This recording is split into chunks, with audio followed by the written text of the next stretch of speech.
Very good morning to all of you. I hope all of you had a wonderful evening yesterday. We are going to begin with the first session for the day. The theme for the day is towards resource efficient habitats. And the first session of the day will be delivered by Dr. Charlene Singhal. Dr. Shah, a faculty member and holds the position of the head of the Department of Policy Studies at the TERI University with education profile spanning architecture, planning, and regeneration. Dr. Singhal has developed synergies across the three disciplines through research and teaching. His doctoral study from University of Ulster, UK, entitled City Competitiveness, Regeneration and Property-Led Business Strategies was highly commended in the 2009 Emerald EFMD Outstanding Doctoral Research Awards, competing with entrants from over 37 countries. His subject areas include sustainable habitat, spatial planning, placemaking, and city imaging and urban regeneration. His research at TERI relates to areas of environmental reporting, post-impact evaluation of infrastructure, water resources management, performance benchmarking of urban services, and industrial symbiosis. I welcome you, Dr. Charlene Singhal, and we begin with the session for the day. Thank you.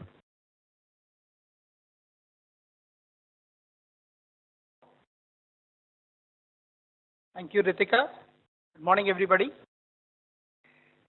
And as Ritika started with the note that I hope you are having one, comfortable logistics in place, and two, enough content that is contributing to shared knowledge that we are aspiring through this summer school. So today's session, as Ritika has mentioned and as we had put down as one of the key thematic on resource efficient urban settlements. And if you may notice, and we are all agreeing on that, cities are phenomenally the hotspots or the centers which significantly contribute to unsustainable consumption patterns as well as production patterns in most parts of the world, particularly in South Asia. So on that context, I'm just, if I look at the sessions today, we are focusing on the significance, which I'll discuss later on. We'll pick up two very key important things that is relating to waste management and water resources. We have two eminent speakers coming later on in the day today. So if you look at the recap of which we had in the first session, which was on the goals of sustainable development, and as emphasized the goal number 12, focusing on responsible consumption. And just adjacent to that is the goal number 11, which is focusing on sustainable cities and communities. Again, touching across most of the issues relating to the goals that have been put together, whether it relates to poverty, it relates to water resources, it relates to inequalities, so on and so forth. So moving on from that recap, if you look at the chronology of what has happened globally in this domain of cities or urban settlements, we had started long back by the agenda of Habitat 1 in 1976, when the attention was brought to the urban centers. Moving on to the World Habitat Day that was celebrated in 1985. Then, of course, the documentation of our common future, particularly Chapter 6, which had focused on urban agenda as well. Focusing in 1992 on Agenda 21, which had again narrowed down the focus on indigenous problems and indigenous solutions. Habitat 2 in 1996, then Istanbul +5, World Urban Forum, particularly first session that was focusing on cities in 2002, Sustainable Development Goals, as I listed, 11. And also is coming up this year, the focus on urban settlements, particularly through the World Sustainable Development Summit that is going to be organized in October in New Delhi by TERI itself, and the Habitat 3, the global agenda again in Ecuador in October 2016. So just pointing out how these things are being debated and discussed in the global agenda. If you look at the SDG 11, it emphasizes few key issues, and they are all relevant mostly to the emerging cities in South Asia. The focus on safe and affordable housing with basic services and upgradation of slums. The focus on transport systems. How can these transport systems, as one important service, can be sustainable or move towards the direction of low carbon transport. The focus on planning for human settlements and management issues relating to that. The focus on safeguarding the culture as one of the important themes, which is also being acknowledged now as the fourth pillar, along with social, economic, and environmental pillars of sustainable development. Culture as emerging as one key pillar towards sustainable development, and therefore is an important one. The focus on disaster-related issues, including water-related disasters. Focus on the impact of mismanagement or unplanned settlements leading to air quality and municipal waste management. We'll be touching on this later on. Professor Raghupati will be dwelling on the waste management issues later. And also on the green and public spaces and the buildings that we have. So these are some of the common issues that have been highlighted within the SDG 11. Now just to give a summary of what level of urbanization is happening, and particularly if you look at in the red row, if it is visible, India is significantly on the move in terms of urbanization as compared to the rest of the parts, including Asia Pacific and other parts of the world. Important things to be noticed here is that the average size of cities will grow phenomenally, and it has been growing from the last few decades, and in particularly the million-plus cities that are there at the global level. It is also estimated that by 2020, the world's largest city will further grow. So the size of the cities will be phenomenal in terms of their population that they are catering to. And thus, it impacts significantly on the consumption patterns. This is resulting into several challenges, and these challenges, as we all know, relate to the population growth or in-migration that is happening, and which is resulting into increased pressure on already inadequate services and infrastructure that our cities are having. That is resulting into degradation of environmental conditions, be it air quality, be it land resources, be it water resources, and so on and so forth. It's also contributing to the global issues, such as the global climate change impact on that. It is also evident that most of the cities in India and the wider South Asian region are challenged in terms of their competitive profile and in terms of particularly focusing on the sustainability issues and inclusive issues. I'll come back to that very quickly on what do we mean by that. It is also important to acknowledge that there is inefficiency in terms of governance beyond the resources that the cities have access to. And there is also a lack of conducive business environment, which is also an important element of the cities to prosper and to move in a sustainable path. If we look particularly on the case of India and the growth or the growing cities within India, the level of urbanization has been increasing and is expected to increase from, let's say, around 27% in 2001 to as high as 35% in 2020. These figures can be updated or challenged. There are different studies that reflect more or less similar trends. It is also clear that we will have a greater number of million-plus cities by 2030, up from 42 to 68. It is also evident that some of the cities in India will have GDP as high as some of the countries in the world.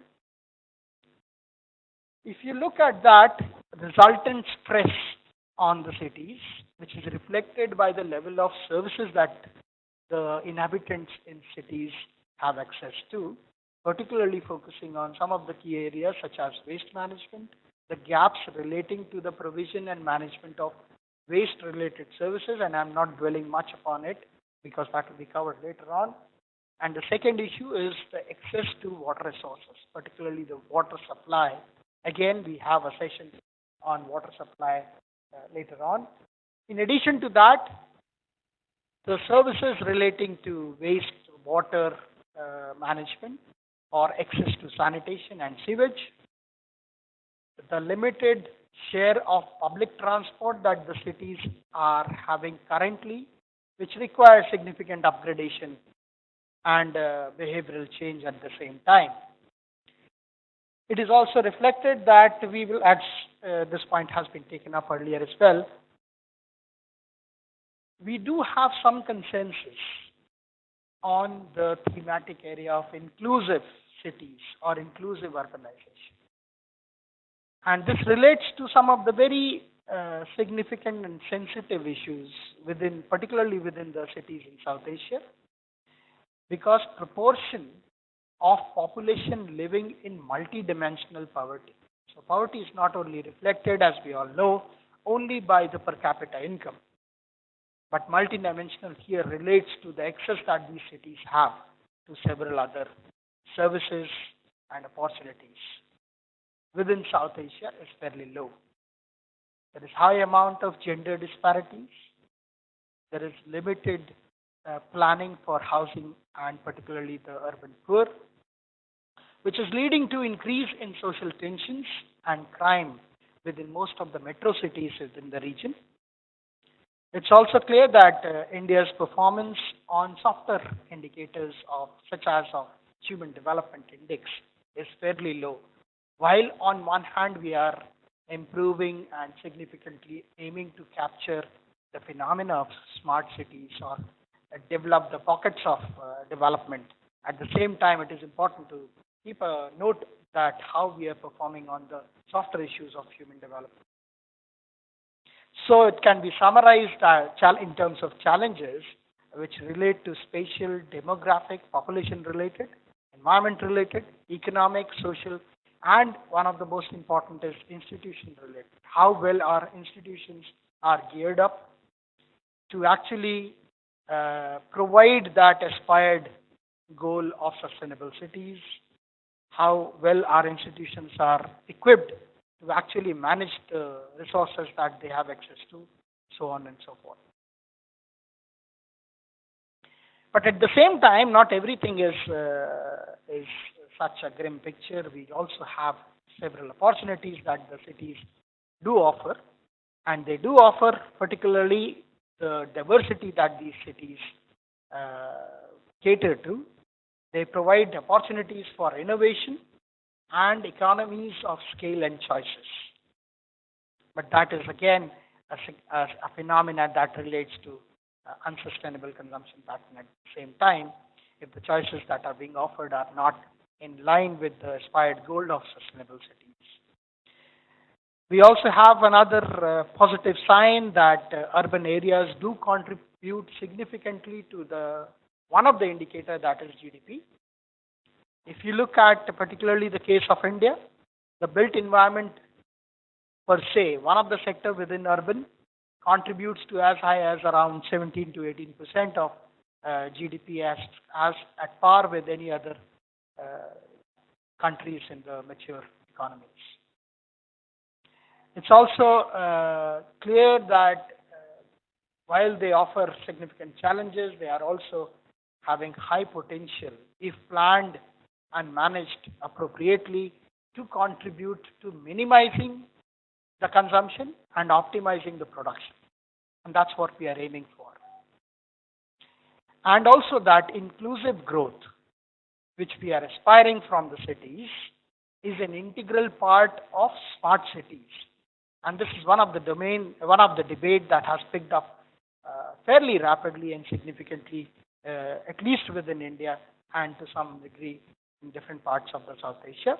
And therefore, I have some complementing thoughts on the smart cities debate that we have. One is that cities, whether in India or other parts of South Asia, can turn smart or smarter only if the rural hinterland of cities has access to opportunities and services. So if the rural hinterland is made smarter, we will have a long-term sustainability or smartness for the cities that are associated with that.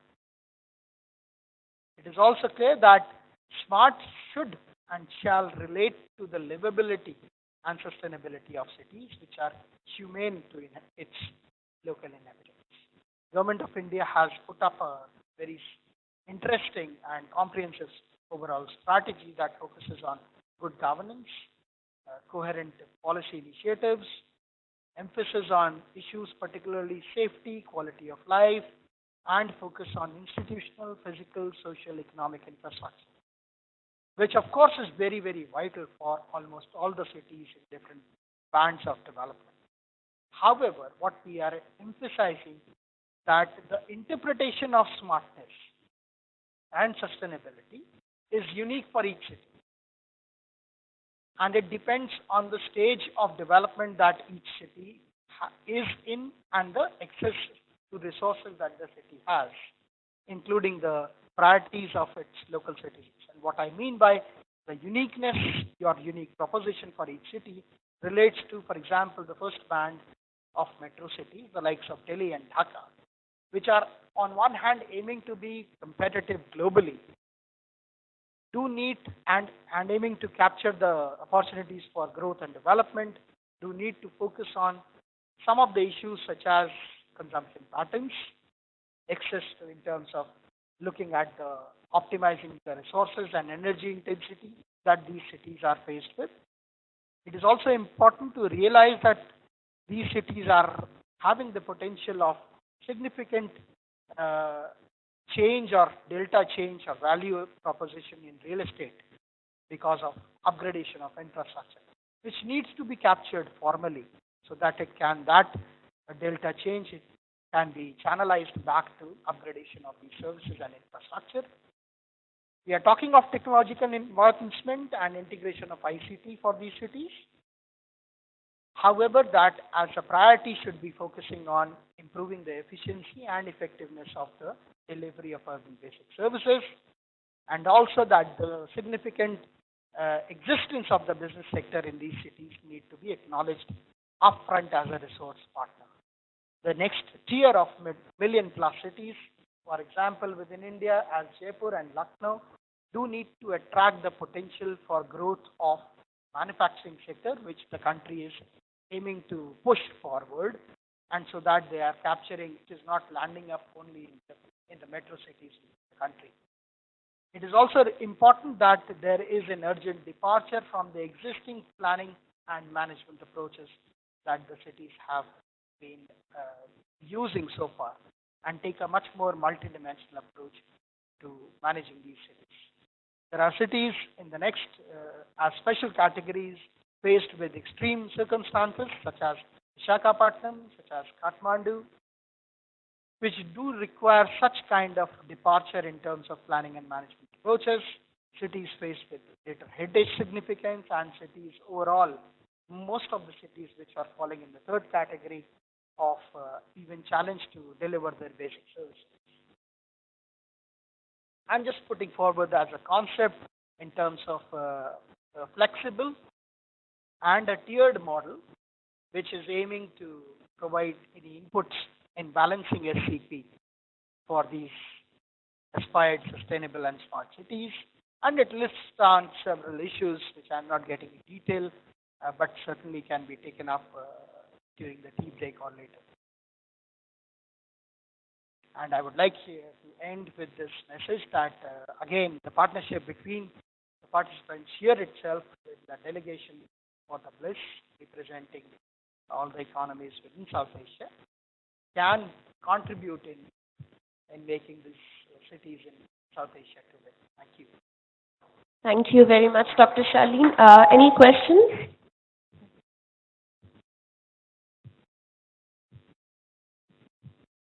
Uh, Good morning, everyone. Thank you very much, Dr. Singhal, for your good presentation. Uh, I have two questions. The first question, as you kindly mentioned, the green space for public.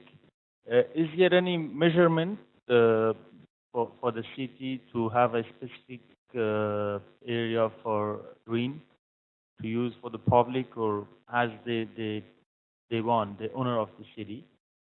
And the other question is, as you kindly mentioned, the sustainable cities. When we talk about the sustainability, the three pillars of the sustainable is economically, environmentally, and socially. When a city is developing or building, uh, most of the South Asian countries, like Afghanistan, we have a lot of urban problem in different cities, especially in center of Afghanistan, Kabul. Uh, there is a problem, lack of financial resources. If uh, we are not actually able to build the sustainable cities because we can't name them the sustainable city because there is no basic facility for the people. And also, if we want to build the sustainable cities, it needs a lot of resources, which most of the countries are not willing to afford that fund. What is your idea about this problem? Okay, thank you. I just want to one by one.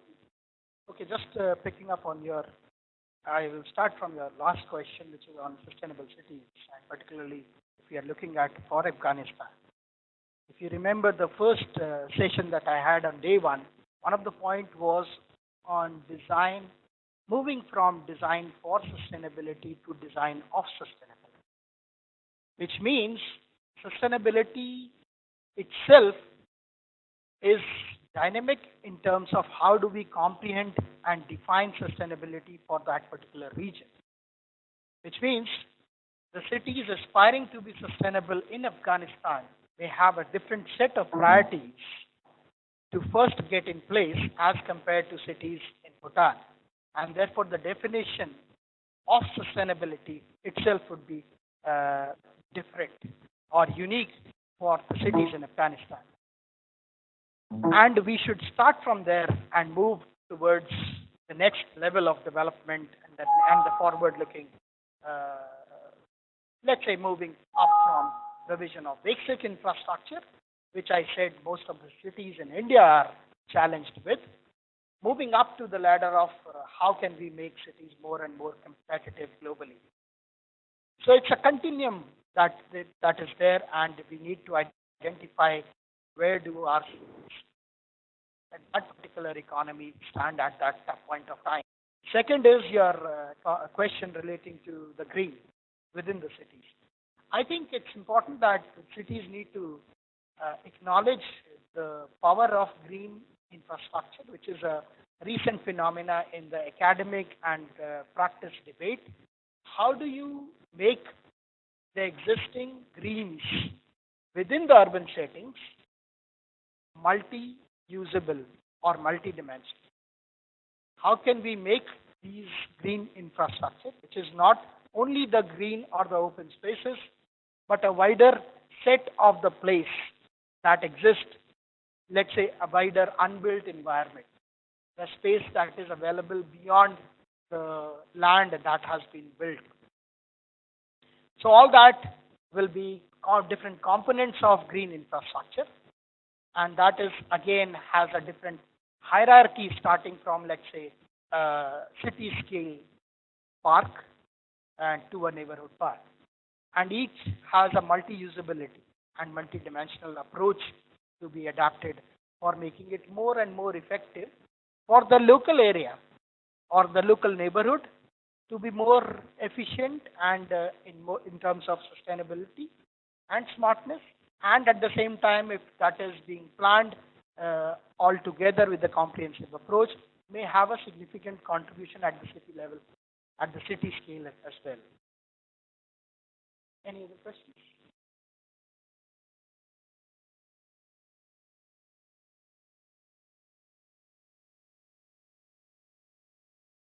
Hello, sir. I'm from Nagaland. I just wanted to,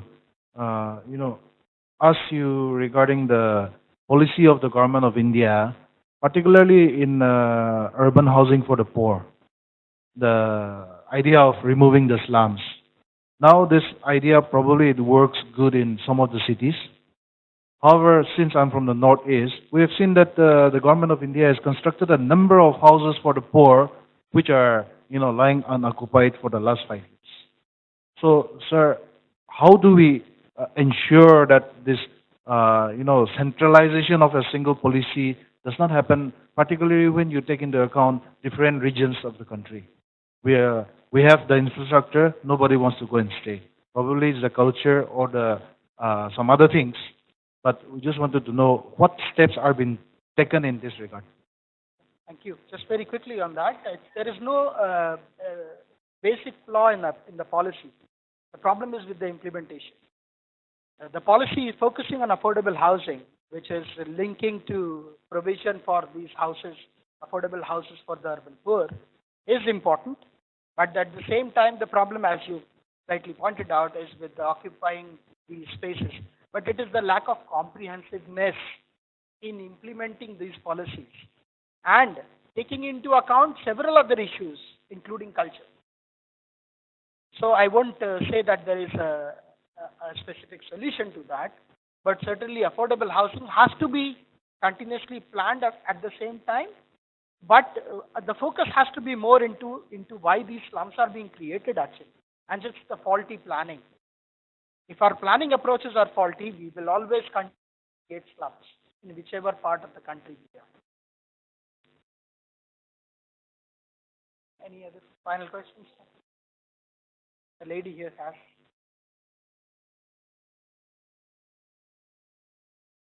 Conscious about time.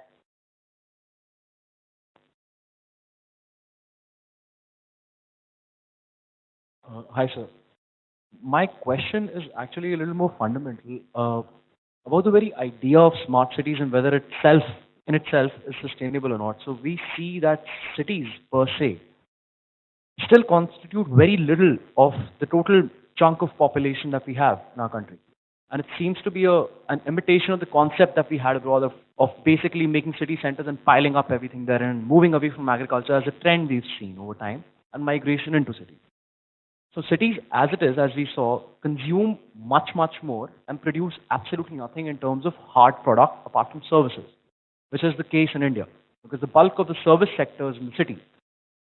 So in this case, again, we previously read that if we were to actually live the lifestyle that the developed countries live, we would end up consuming much more resources than the earth can provide us. And one of the classic examples of smart cities failing has been the Dholera smart city. It's currently lying vacant. Absolutely nobody wants to come in. It was a part of the Ahmedabad, it was supposed to be a Mumbai closer to Ahmedabad. And cities per se, they don't really envision how India could be. And if we had to accommodate everybody within India, we couldn't possibly do that in cities. So how do you see this as a problem that smart cities as a project, which works basically on trickle-down economics, that, if so investment generally only comes into these cities. From there, people migrate either to the cities or the investment comes out. Yes, thank you. Just very quickly on that, if you treat smart city as a project, it will never be successful. And that's the first point. So it has to be a comprehensive approach. You can name it smart city, eco cities, sustainable cities, livable cities, whatever it be. But if the approach is not comprehensive, the project-based approach will fall back. Second is that, as you said yourself, that these are hotspots of consumption. They will continue to consume more and more.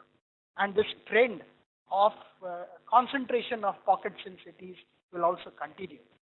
So what we have to approach to this is, and if you're taking this as a fundamental problem, is that while we aim to dilute the in-migration into the cities by equipping the rural hinterland or the region itself, at the same time we will have to have a dual approach of focusing on the existing cities.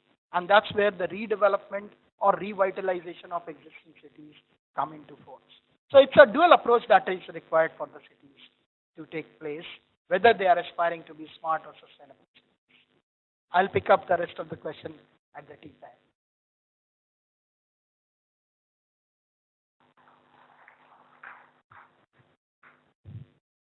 Thank you very much, Dr. Shaleen. I know there is a lot more to discuss and to talk about, but we will now start with our second session. Our second session is on sustainable waste management. We have with us our speaker, Dr. Lakshmi Raghupati, who's a former Director, Ministry of Environment and Forests, New Delhi, Advisor, Environment and Waste Management, and visiting faculty, TERI University. Dr. Raghupati is an international specialist in environment and has been working in the area for 40 years. Her specializations include environmental impact assessment, heavy metal accumulation in the environment, waste management and minimization, cleaner production processes, resource efficiency through recycling of waste. She has been working in the area of e-waste management for over a decade to provide holistic solutions for e-waste and recycling for resource recovery. She is widely traveled and published and presented papers, scientific as well as technical. I welcome you, ma'am, and hope you enjoy the session. Thank you.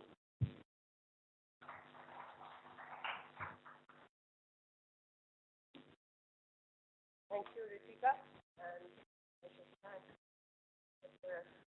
Singhal and the team for having facilitated me to be here amongst you to share some of my experience on the solid waste management.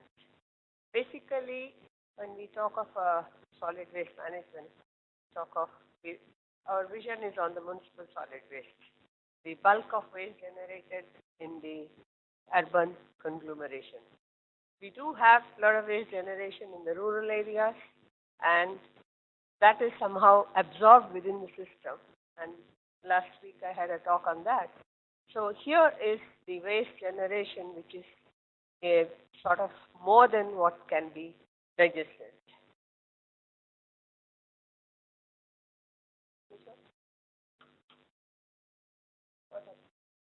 Oh, okay.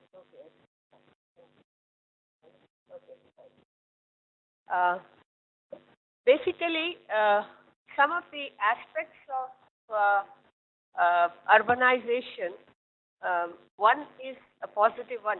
You have a better lifestyle, so you better move to the urban areas for having something better for living.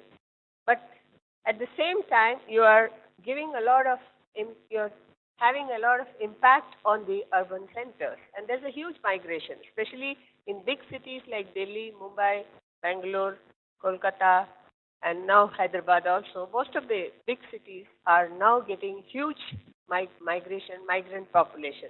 There are two basic requirements. One is that they come in search of the employment. That is one of the things, because urban centers are always developing, so there is always some workforce required and work is available.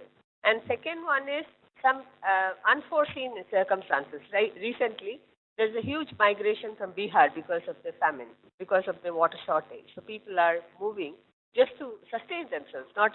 They're not even thinking of jobs and employment or earning, but simply they have to move. But the most lucrative place where they can move, they are moved like herd of animals. So they just move. So they don't know what to do. And subsequently, they find their niche and they live by the roadside. You can see that is a site all over India. So there is no specific strategy or laws or rules to prevent this. So that's why the migration is sort of irregular and it's uncontrolled. And the health and environment hazards are caused mostly due to the migrant population. Even if there is a construction activity going on, the construction workers, if you see, they litter more than the urban population themselves. Tomorrow we are going to live in that house. They won't even have a house to live. They are on the roadside. But still, during the time, they really cause a lot of problems. So these are the basic aspects which were located. India's population is something, of course, it's much beyond this, and by the 2011 census, it's almost 50 million more. Then we have the urban population, which is actually, if you look at the urban population, it's about 285 million.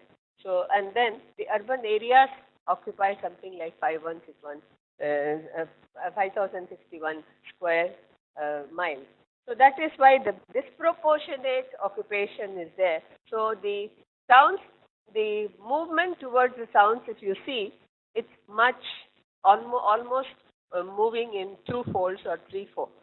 So that's why the urban population now, even they get the voter IDs, the other things for identity, but still there are so many others who are not accounted. So that's why the total population, though it's an idea that I can give, but it's not exact because the migration is always there. The people are living in the urban area, they go and cast their votes in their villages, and their enrollment as the citizen of India is in the village level.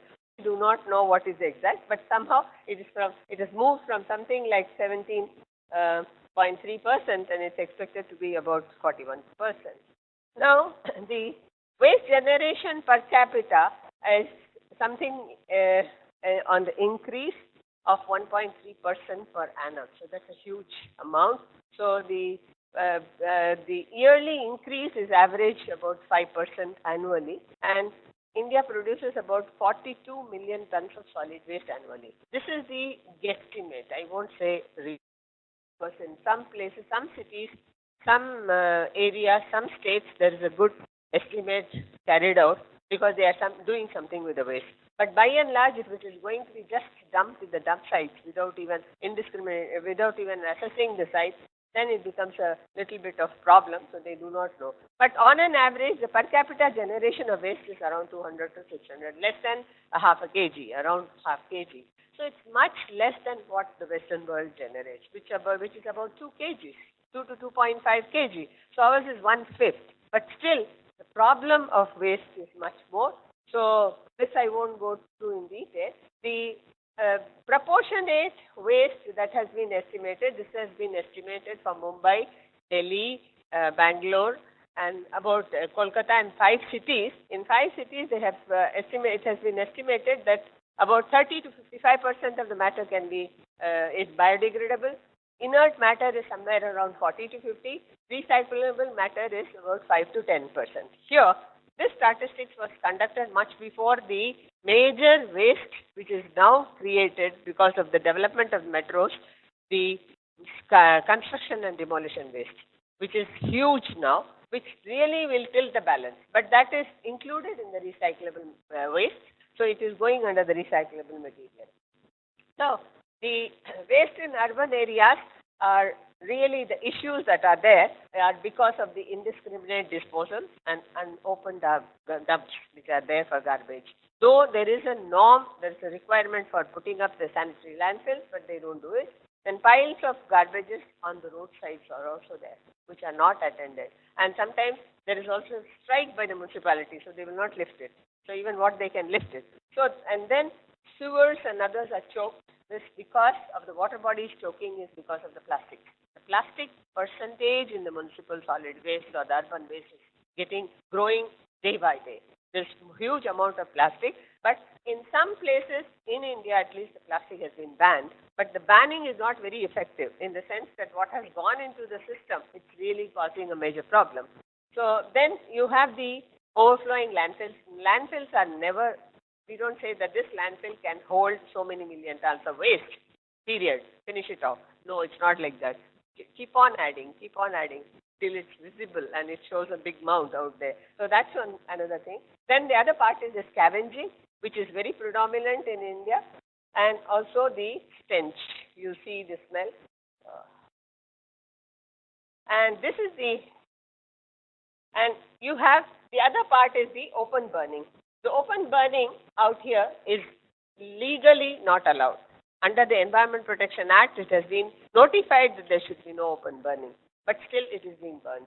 Then ultimately it leads into the pollution of the environment, water, bodies, land, air, everything, even if you burn or dispose it of. And the other one is it's a major root cause for the epidemics and diseases. This is the landfill site, which I said there is usually indiscriminate disposal, but it attracts birds, animals, scavenging. So there is huge amount of scavenging. It's not the animals alone, but human beings also scavenge.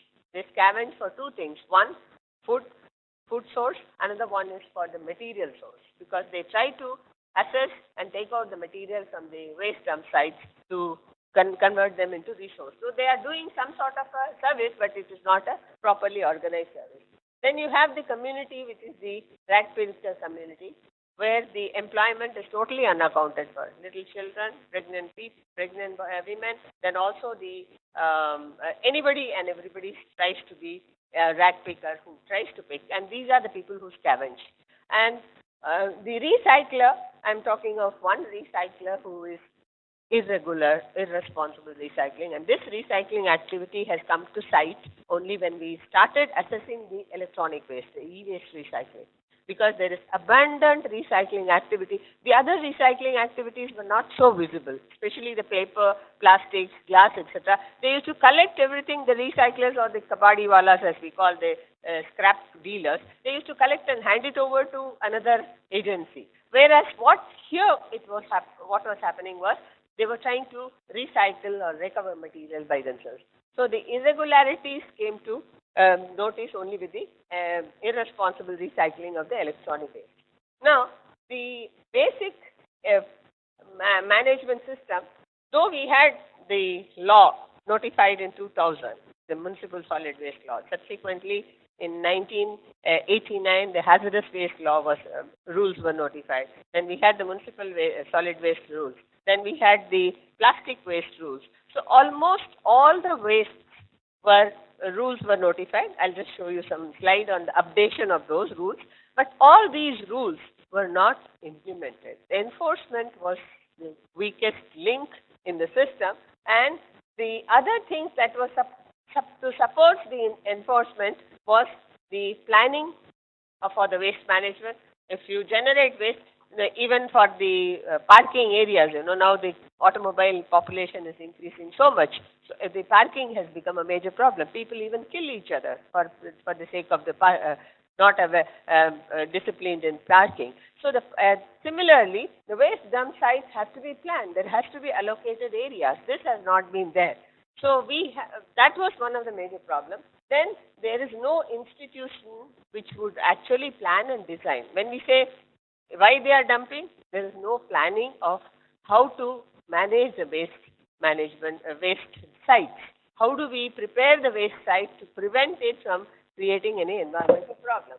Then you don't have technical manpower and the community involvement, because people will simply clean their house and throw the garbage at your doorstep. So they are not bothered, because they don't look at it as a problem of the community, and they look at it as their personal problem. So what happens is the community gets contaminated. So unless the community movement is there, why I am putting these things is, these things have been addressed in the present regulatory framework as a norm, as a requirement, which has just been notified in the last month, or April, in April, this is still April. So in April, early April, so it's still to be enforced. To everybody, it's going to come Zoom at everybody. So it's going to be every individual's responsibility to manage their waste in the urban agglomeration. So here, the one thing that is required is the awareness programs. Some of the institutions, organizations have taken up huge amount of tasks to do the awareness, especially the education institutions or any organization associated with the education institutions. And then you have to have the involvement of money, the financial requirement. So some of these things have been resolved, so you will see in later. So basically, it's the policy and because almost all the waste management system is governed by the policy framework or the legal framework under which you operate or practice. Otherwise, what happens? You don't know what is allowed and what is not allowed. That allowed term is relative in terms of the understanding of the legal requirement. If you throw your garbage on the road, if nobody penalizes you, punishes you, you don't bother. Similarly, when you are driving in the traffic, you know that you have to follow the traffic rules. And there is a policeman standing, the traffic police standing up there to penalize you. Unless this sort of a policing system is there, we will not be in a responsible. I don't say about India or any of the developing countries because we have a lot of participants from there. But I tell that even in developed countries like you can say the countries which have really disciplined themselves in terms of waste management or keeping the country clean, whether it is any European country or Singapore or Malaysia, which has really developed recently, you can see that it was the penalties and punishment, fear of penalties and punishments and going to jail even for 24 hours that made the people make their house clean or their system clean or their environment clean. And that is the only thing that is going to work. Now, when Prime Minister introduced the Swachh Bharat Abhiyan, there was a assembly of people who had gone there, and I was also invited. So we were sitting there. There was addressing. Everybody was addressing. There were some small groups formed where we sort of discussed. So I said, they said, no, we cannot do any penalty punishment. How can the poor man, the construction workers and all who really beg around the places and they spoil litter on the places, how can we ask them to pay penalty? So I said, without the penalties and punishments, nothing will work. Unless you need not penalize them with money. You just put them behind bars put 10 fellows in one cell for even 5 hours, they will not be able to sustain. So this is the way we have to do it unless we are able to establish a system. Now, as far as the national environment policy is concerned, it really helps to motivate, to regularize because it has understood that the need for regulating the waste management system and how it is going to be done. When we look at the waste management laws, we have so many: hazardous waste, biomedical waste, municipal waste, batteries, e-waste, and plastic waste. These are the latest nomenclatures where I have given plastic waste management and handling rules is 2016. Sorry, there's a mistake. But rest of them is all the 2016 rules where the nomenclature has been changed from earlier it used to be management and handling. Now the handling is removed, so it's only management rules. So management means everybody can be, you may handle, you may not handle, but still you are not supposed to look at you are not, you can take action against anybody who is doing crime under the law because this is considered as a criminal act if you are littering the place. So that is why all these rules that have been amended, which have been recently, it's just there in the ministry's website, you can see there are some minor modifications. I can't go through all these and give you all the details, but some of them I'll deal with. As far as the municipal solid waste is concerned, when we look at the magnitude of waste, the volume is highest in the municipal solid waste. Industrial waste, you know, a particular industrial process will generate waste, so you know the quantified activity. Whereas here it's a human activity, so there's a huge amount. So that is why it was initially taken up for notification. And in September 2000, the first law was notified and it was only amended. The thought for amendment came only in 2013 because after 13 years, it was realized that nothing is in place. Nothing is has been enforced. And there is always the lack of. Everybody says, if you go to the municipality, they say there's a lack of manpower. If you go to the ULBs, they say there's no trained person. Then ultimately, when you go to the local bodies or regional bodies, they say there's no funds, no allocation of funds. So all these things became the bottleneck, and there was lack of proper enforcement. So it was amended. So there are certain norms by which you can look at it for revision, and this revision has been done for almost all the things. 1994 notification of EIA was revised in 2006. 2008, 2003 hazardous waste rules were amended in 2008. So almost all the rules after the National Environment Policy of 2006, there was a series of amendments or series of refinement to the rules to make it more enforceable. So that's why most other laws like the batteries, biomedical waste or hazardous waste, they are better enforced than the municipal solid waste. Municipal solid waste slept off for 13 years, but then finally they found that there is a provision for revisiting the rules, and also the process is essentially taken because the implementation is not. What is wrong with the implementation? Where is the law? Where is the gap? So all these things were studied in terms of gaps and overlaps, and because of so many rules, there is also an overlap. People do not know, especially the battery, they do not know whether it comes under lead of the hazardous waste or it is the battery's rules. So where do we follow?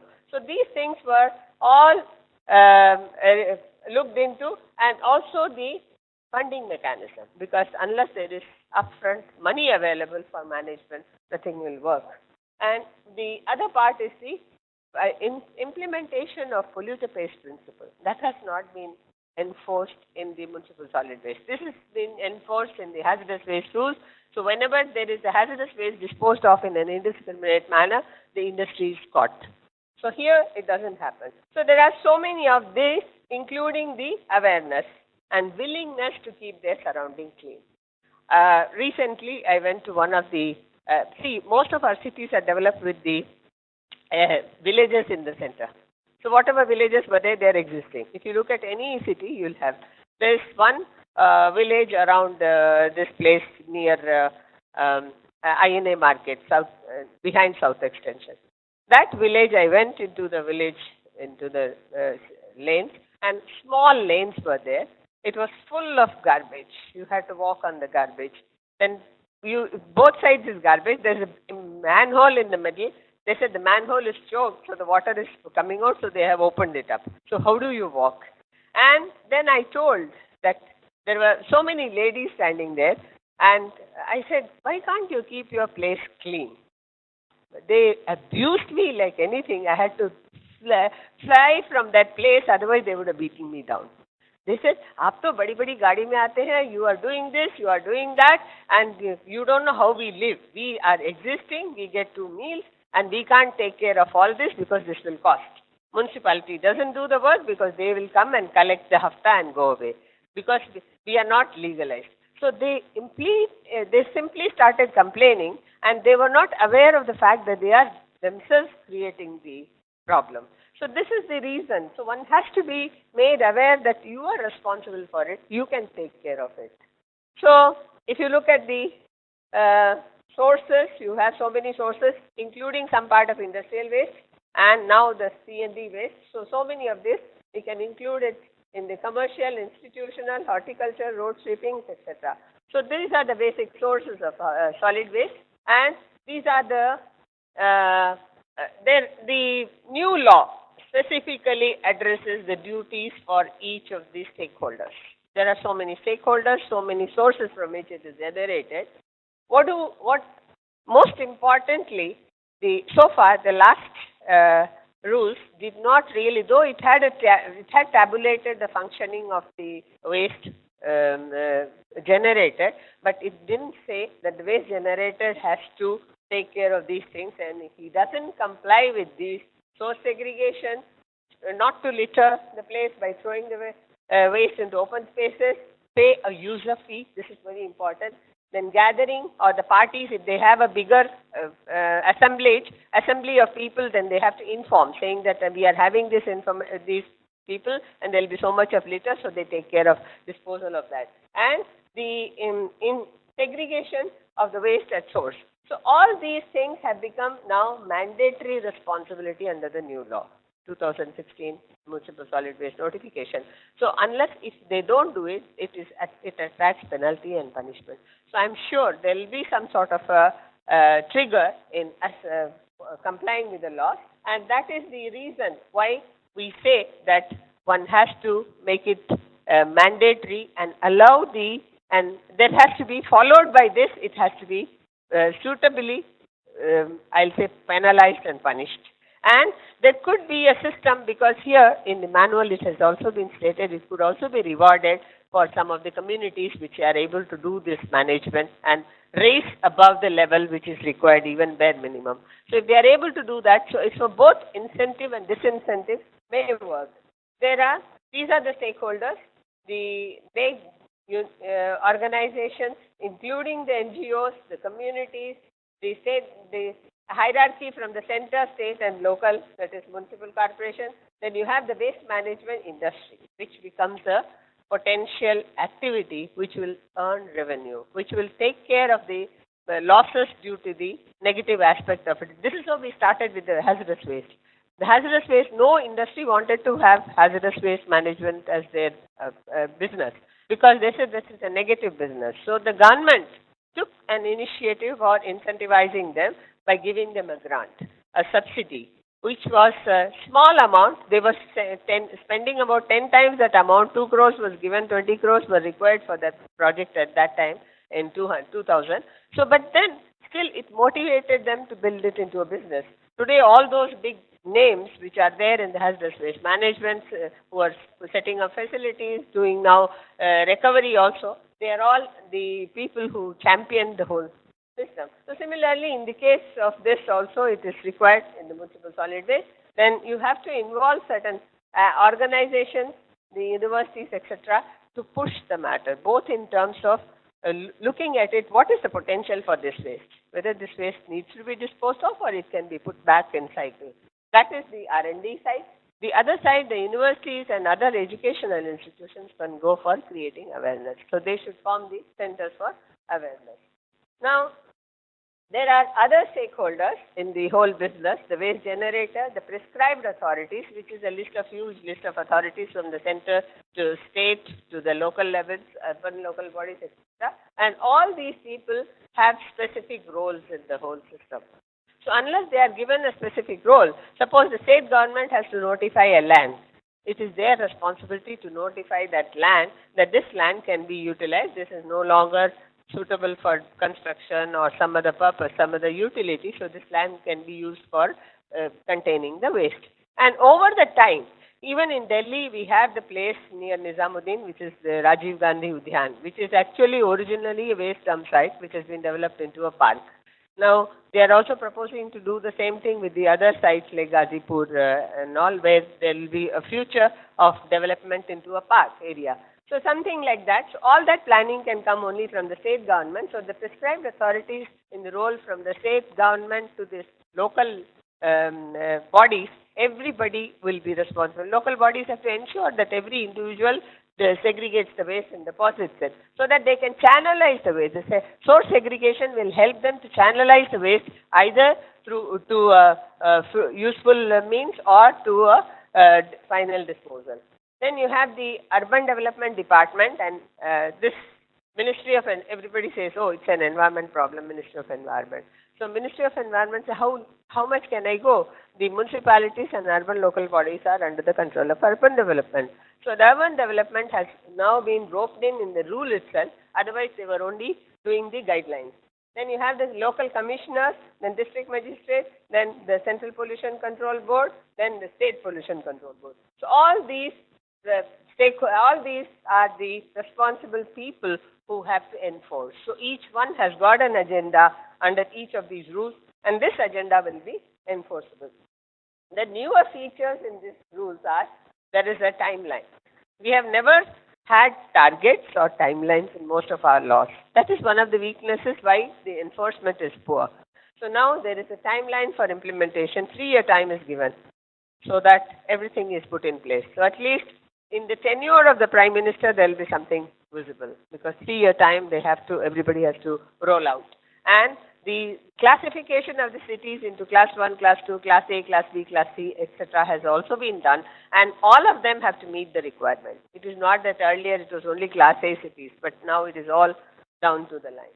So then there is a specific requirement under the hilly areas, because hilly areas were totally neglected as far as the solid waste management is concerned, and it became a major problem in those areas because downhill choking was one of the major things. You might have heard about the recent notices issued by a National Green Tribunal to the Vaishno Devi Shrine, which is one of the major areas where a lot of people visit. So those areas have to be protected. Then as I told you, the increasing construction demolition waste, there is a provision given what is to be done with it. Not to allow it to go into the garbage dump, because it's going to only create a sort of solid mass. It can be recycled. So the whole world is recycling the construction demolition waste and building it into road pavement blocks and road dividers. So this can be used. Similarly, the monitoring compliance, as I told you, the weakness was on the compliance. So there has to be a monitoring of the compliance system, and the monitoring system, each one becomes police for each other. So the hierarchy is created such that there is from down towards downside, they will be giving the orders, and they have to comply the orders and report upward. So there is a flow of information and reporting system which has been created. Then one of the important things is the globally recognized waste to energy. The avenues for creating, using the waste as a potential, as a resource, as an energy source has been also mandated in these, and also the facilities which can treat the waste.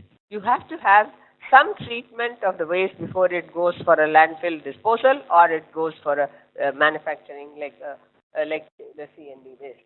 So these are the specifics on the waste to energy, which I don't want to go into detail. Of course, we have one major thing, the refuse-derived fuel, the fuel which has been made, pellets which have been made with RDF. A lot of things are lying, about 300 metric tons, 300 million tons are lying around, which has not been utilized, that has to be utilized. And almost all the high calorific waste which contains a little better calorific value, which can be burnt, used for energy recovery, should not go for landfill dumps. So that is the basic objective for encouraging the energy process. Everybody says waste to energy is not mandated under the law, so everybody was in a fear whether we should go for waste to energy or not. Who will approve the plant? Who will give authorization? Who will be licensing them to operate? So these things came in mind. So that's why this particular law, not only here, but also in all other laws like plastic, hazardous waste, everywhere the waste to energy has been given. Because I told you there was some sort of a requirement for criteria to be laid out for compliance. So the compliance criteria has been laid out where the source segregation, collection of solid waste, street sweeping. The street sweeping is the inert material which causes a lot of hindrance. If it goes with the energy producing waste like the leaves, etc., the litter, etc., it will not make into good compost. If it is going for energy producing thing like plastic and all, then it causes hindrance in the burning process. So that's why the street sweeping and drain cleaning waste are supposed to be separated and they have to be disposed of on land. Then there is a storage requirement, which is because that is one thing. Then the material recovery facility. This is one of the important things that has been introduced. If you have, even by inadvertently, by mistake, you have put some waste, though you have to segregate at source into recyclable and green waste, but by mistake, if something has gone in, there is a place, instead of creating those laws which were just storing waste, here it is a facility which is in operation. Within 24 hours, they have to segregate and distribute the waste. This facility will recover those wastes which are recyclable from that waste part. So when you are segregating waste at home, you will segregate into the green waste or the wet waste from the kitchen. The other one would be the waste which is inert or material which can be recycled. So the inert waste like sweepings, etc., that can be discarded. But the ones that can be recycled, I think we need not tell Indians, because Indians are always conscious to give it to the kabadiwalas for recycling. So that is there. Then instead of Dalaus, it will be only material recovery facility, which is on a cleaning basis every second day. Then you have the transportation, the processing of solid waste facilities, and disposal facilities. The rules are there. You know what are the rules. Rules are very brief, so it may not have certain details of how to go about. So that is why the manual is supported, and this time the manual has been released little before the finalization of the rules, and we were knowing what the rules are going to contain. So this manual has got two parts. One part is the overview, which gives the salient features of the manual and how to use the manual. And second one is the actual operational requirements in terms of the solid waste management. Now, the manual operates with the hierarchy of waste. Waste hierarchy is reduce at source or reuse, recycle, then you have the composting, waste to energy, or the last resort is the landfill. So this waste management hierarchy is repeated in every chapter of the manual, so that every operation you go by the hierarchy. You ensure that the waste which can be recycled and reused are not mixed with the ones which are going to be disposed of. So this is the preferred operational requirement. I'm sorry, it's slightly blurred because I took it directly from the manual. Then the second, the part 1 actually gives the target groups, the key focus areas which are to be looked into, and overview of the key issues. The key issues, guys, as I told you, looking at when we say don't dispose, don't throw your garbage in here, you will say, where do I throw? If I say don't give your e-waste to a kavadiwala, you will say, where do I give? So these are the questions which have to be answered, so that there is someone at the receiving end to ensure that the waste is flowing into that system where it can be better managed. Whether it is a recycling operation or an energy producing operation, or it is going to be disposal operation, all have to be appropriately given, so that much of the waste which is going for landfill becomes less. And as of today, there is everything going into the landfill, that has to be reduced. Then you have the MSW manual also sits on the target group, which is of the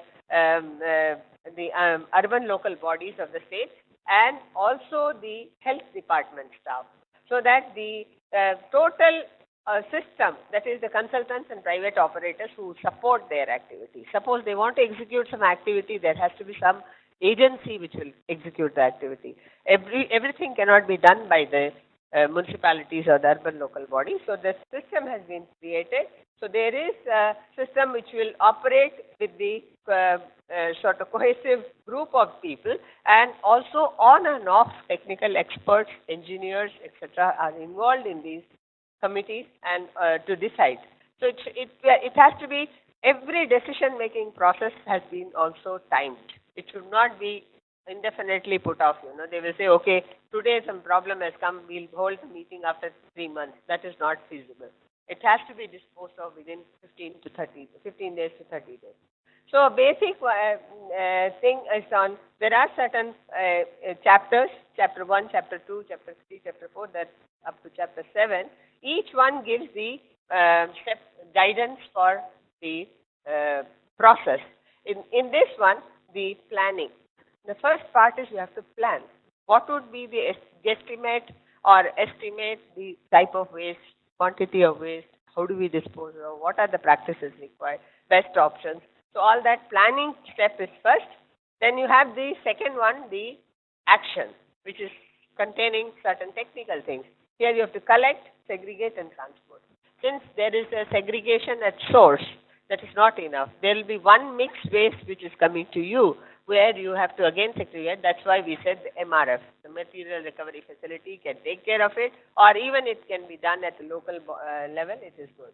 Then you have the processing and treatment. Then the decision-making requirement. What is the best process for a particular stream of waste? One has to take care of that. Then you have the landfills.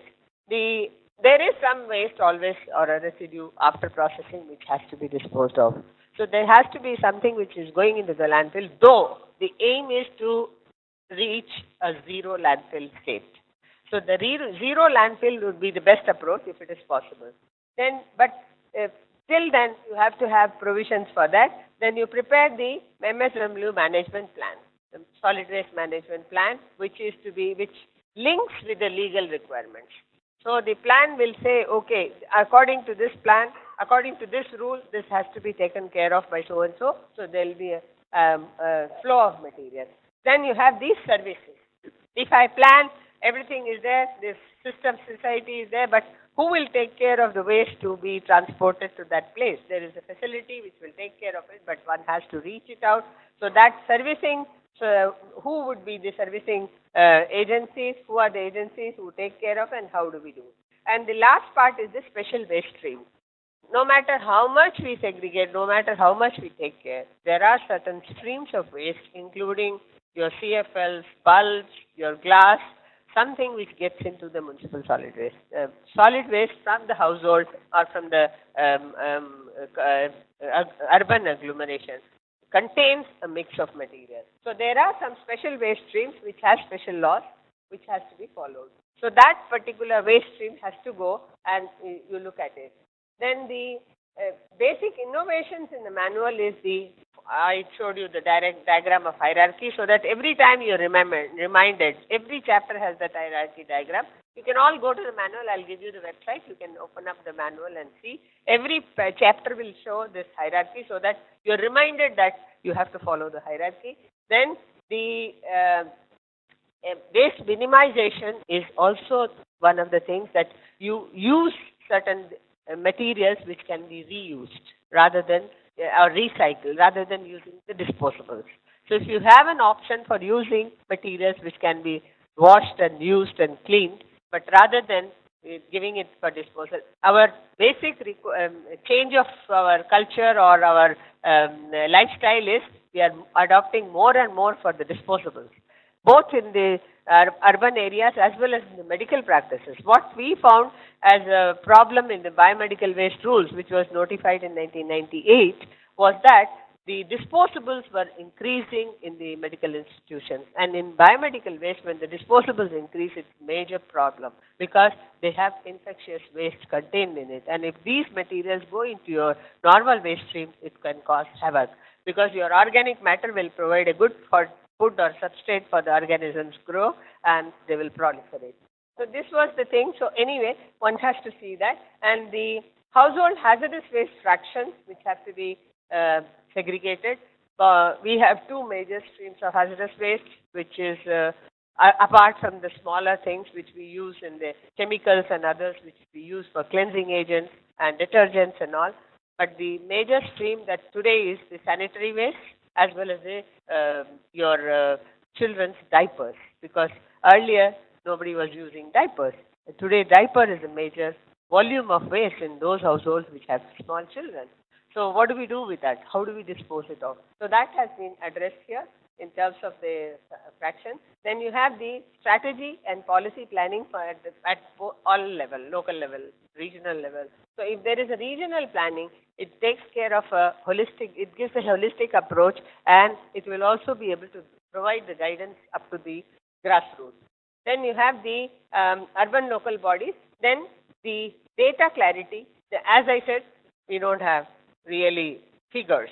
The numbers are not there as to how much is going. We say approximately 200 to 600 grams per household per person, but it's not really. Sometimes a household may generate less than half kg waste in a day.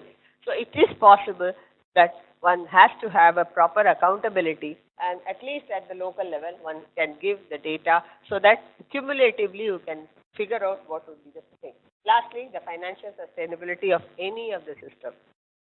So we have a linking figure at the end. We'll do that. Then the other part is the technology. As I told you about the waste to energy, there is still a debate.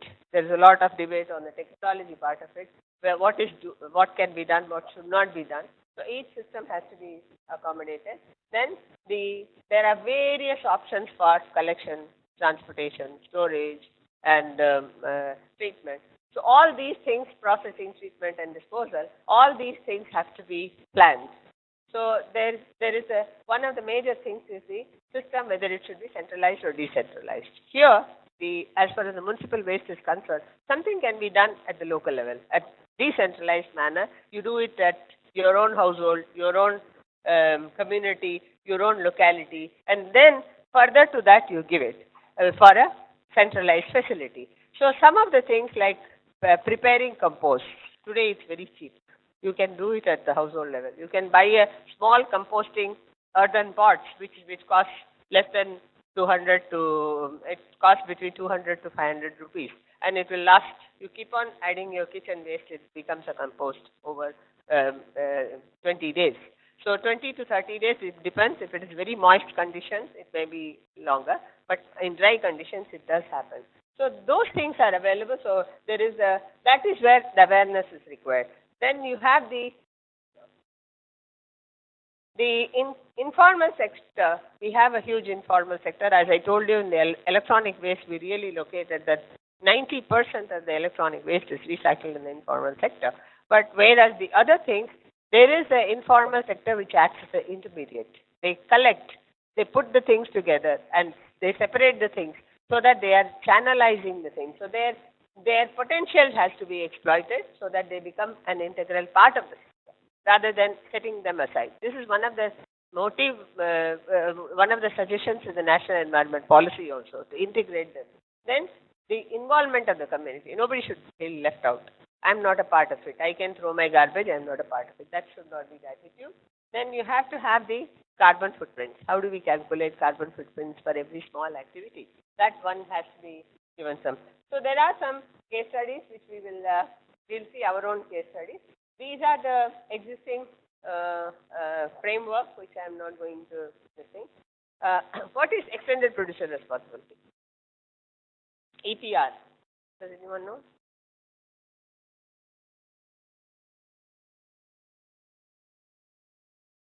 Okay. By the producer. The producer or the manufacturer who is responsible for producing a product. This has been applied in electronic waste. Now it has been applied, now it is being applied to the plastic waste. So we will have, one of the important things that we have in the municipal garbage is the packaging material. The packaging material can go back to the producer because it will save. So I have one experience with one of the things that I changed my old stove to the new stove. So when the new stove was brought, that packaging material was huge. So he said, can I take, because I was giving the old stove and he was getting me the new gas stove. So I said, he said, can I take it? I said, what will you do? This is Prestige, one of the major companies. They said, we'll take it back and we'll put the, we'll use the packaging because it's the new one. The carton was new for the new stove. So they said, we'll use it for another stove. But at the same time, it will be easy for me to carry your old stove also on that. So that's a very good service. We have huge amount of the packaging material which goes for where the EPR can be applied in the normal. But of course, we have the other things like the electronic waste, the plastics, the bulbs. CFL is going to also orient around because now it's a part of e-waste rules. So EPR responsibility comes. So all these Philips, your Havels, everybody will take back the bulbs now. So you need not throw it in the garbage can and hurt yourself. Then you have the certain things about the decentralized systems and integration. Of course, this I have already told. So the other things are the aligning of the policy with the legal framework, and also the major part is the stakeholder consultation. So this sort of a consultation, if we have some more people from different community, then it will be a fruitful consultation to make it operational.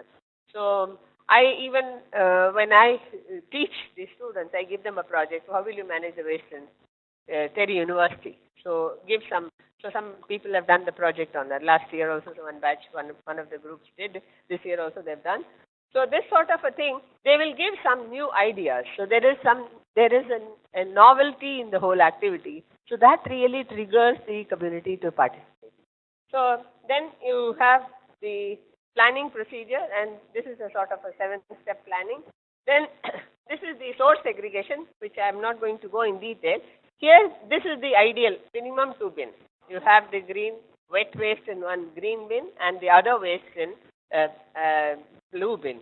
And this has to be taken off every day on a daily basis because it will putrefy, it will create nuisance.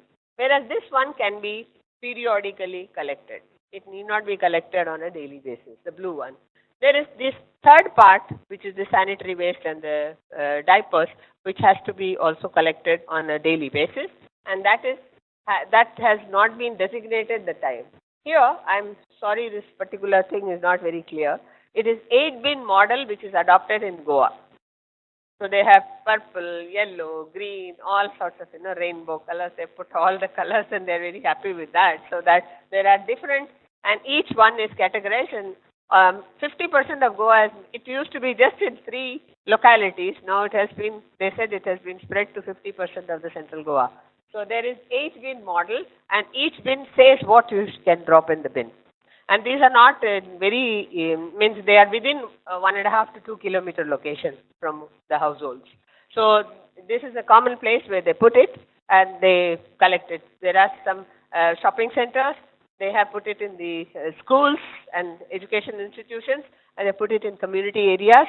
So this sort of a bin operation is there.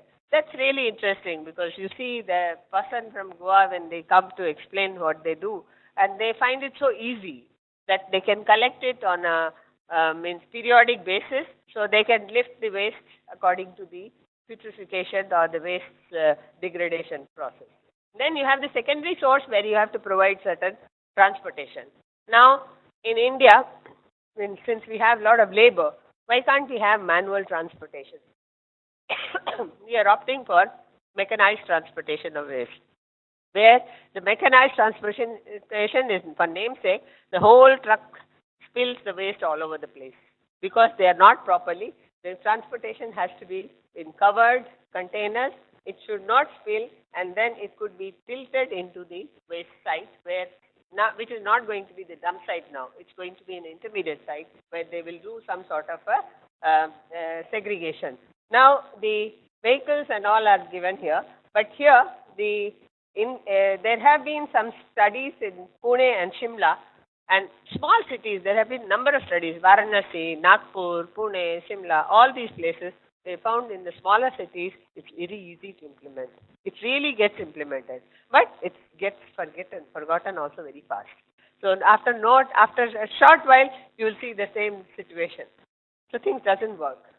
So then the secondary transportation, where their approach is to have a binless city. If you are able to provide a place where MRF is there, you don't have to, only movable bins will be there to pick up the waste. Otherwise, if you have the waste bins placed all over the place, it doesn't work. Because even in the airports where there is a green bin and a blue bin, people go there and they get confused. Whether I should, because they have coffee, they said this is a recyclable one. So, but it's a paper cup. Should I put it in green or in the blue? So some people have even asked me, and they see somebody else dropping, so they'll drop. Whether it is right or wrong, they'll do that. So one has to educate people. So one has to tell them why the blue bin and why the green bin is there. So this sort of a thing where this is the basic. This is the thing where the Dalaos or depots they have been got rid of, and they have put a case study of Kolkata. In Kolkata, some part of Kolkata, there used to be huge bins which used to overflow, go up to the roadside. People used to squat there and scavenge. So all that is now gone. That's what they say. Then the part is the latest rules also encourage recycling. The recycling of certain waste like plastics, paper, cardboard, garden waste, yard waste, sand, inert, C&D waste, and e-waste. All these wastes are potential for recycling, and some of the big case studies of ITC Bhadrachalam, if you know, they use almost now they have shifted to 70% recycled paper in their manufacture. So if you buy those Classmate and other books, you know, much of it is recycled paper. And the special waste like plastic waste, biomedical, slaughterhouse waste, e-waste, waste tires, batteries, etc. have also been included in the manual, but they don't come under the cover of these rules because there are separate rules for this, excepting the slaughterhouse, which doesn't have a rule, whereas the other waste rules are available. Now, the centralized versus decentralized was one of the major issues, where there is low land available in the big city, then they prefer the decentralized operations, then take it to the next city, sort of process the waste in such a manner that the quantity is reduced and it goes to the next city. Then the manpower operation, that also, because if you have a decentralized thing, you need more manpower. So they can manage locally and each one can sort of allocate their time.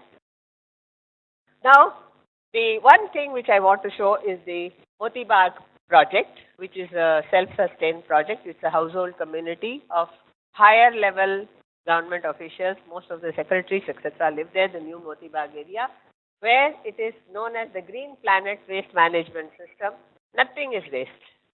From all the household in that community, about 1,800 houses, they contribute to the development of the whole thing, and so many organizations are associated with it, and they are aiming at zero waste, and they have aimed at zero waste, and the zero waste is created like this, that organic waste is converted, then it is cured and processed, and it is into manure. It's developed into all the kitchen waste goes in the form of manure. From the fruits and vegetables, you can see how it is processed. The entire 100% kitchen waste goes there.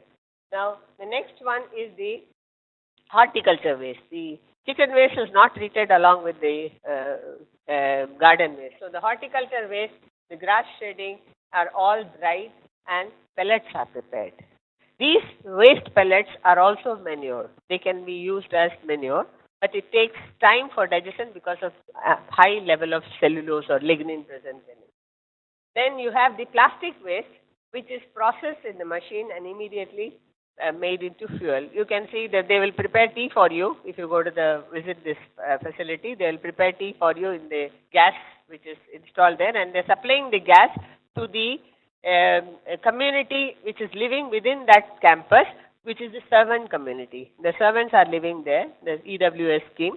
The servant quarters are supplied with this gas which is produced from the plastic, because plastic from the household is collected and they do it. This is one of the good examples of our, which is there in Delhi, where within the society nothing comes out and everything goes back as a recycled material. The challenges are a couple of them. In fact, I can go on listing them, but few I selected was the increase in the urban migration and some unplanned growth and urban development. Now the planning of the cities are taking place, but that is quite late because there is huge amount of it. The increasing consumerism and the consumption patterns. We are talking about sustainable consumption production. We are not at all doing a sustainable consumption because of our changing lifestyle. We are aping the West and going more toward an unsustained consumption. Then we have no integrated approach. If we can manage with one facility which will take care of industrial waste, hazardous waste, municipal solid waste, we should go for that kind of a thing. Then lack of enforcement of law, lack of awareness, lack of planning for the waste containment. So even if we provide a bin, you don't estimate that the bin can contain only 10 kg and you put the waste 20 kgs of waste, so the bin becomes useless. Then last and least is the financial requirement. So the recommended approach is reduce your waste, recycle it, reprocess it for resource recovery, waste transformation, and also sanitary landfill, so that the sanitary landfill can be used as a future park or a open green area. And actually, the deliberate attempt to do some landfilling is required to develop these things, and the processing has to be technically sound, financially viable, and we know that every processing should be environmentally friendly operation and long-term sustainability. Towards sustainable waste management, we have the Swachh Bharat Abhiyan, the Prime Minister's vision and mission.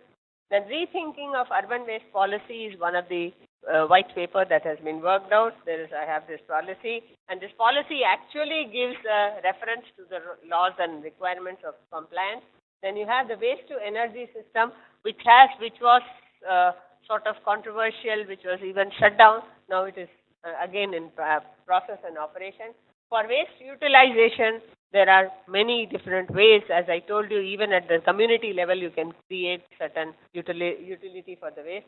There is a national resource panel, which is for resource recovery, like the huge things. Now, with the growing automobile population, we have a huge amount of automobile waste also to be recycled.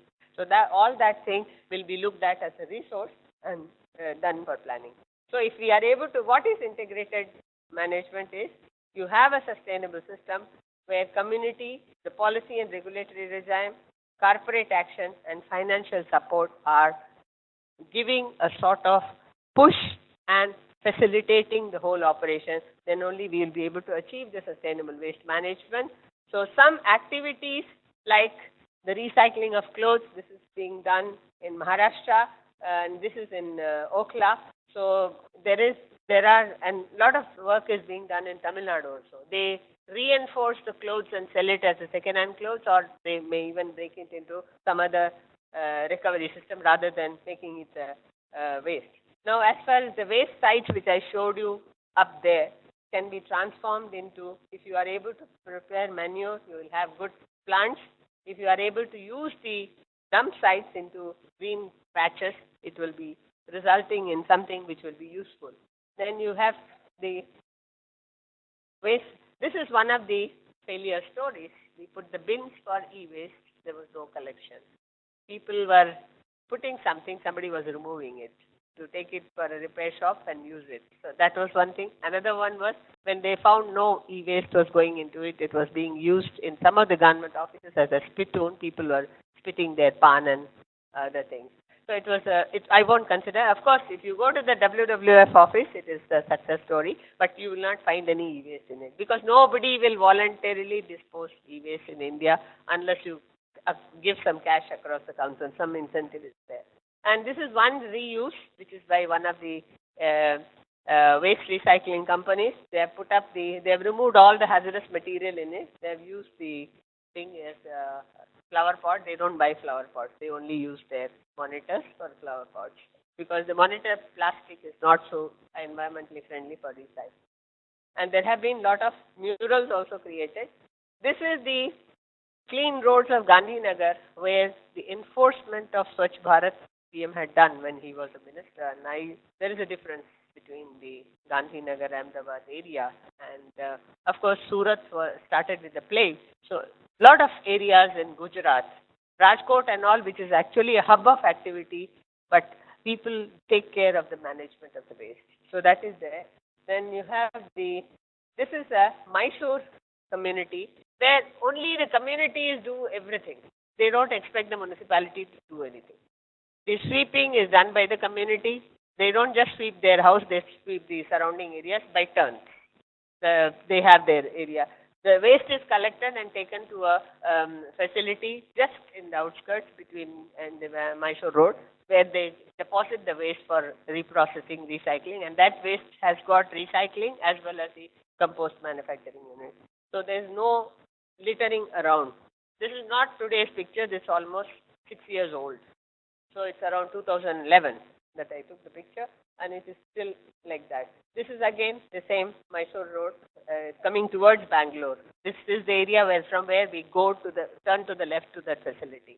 So there's no spillage on the road when you carry the waste. Also, the truck loads are very much controlled, and they do it. So some communities do it by their conscious effort. So this is the urban sustainability we need. We need the industry, we need the housing, we need the greenery, but we should not do anything at the cost of others. So let's do everything at the cost of, in a balanced way. Is it there? Okay, I have a small clipping of the temple town, because temple town is like any other tourism area where there is huge agglomeration of people on certain occasions. And is it working?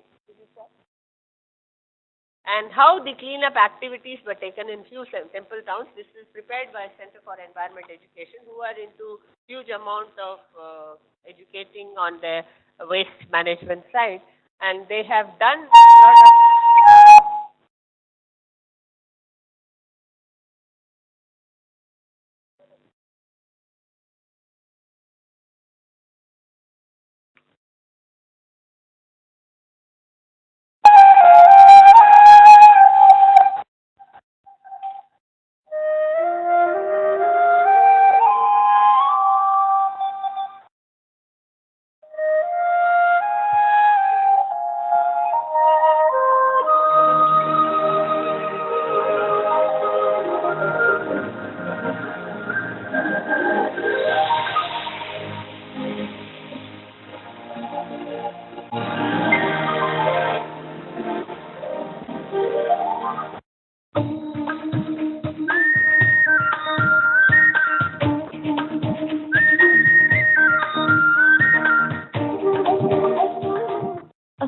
beauty is a joy forever. A flower, a beautiful garden, a child's smile, a charming house, long winding streets, a sprawling gorgeous city, a silent prayer, a temple. Yes, but this beauty, is it everywhere?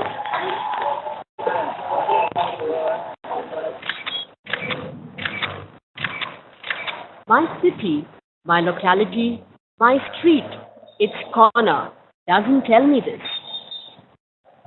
Today, they are stinking and sickening.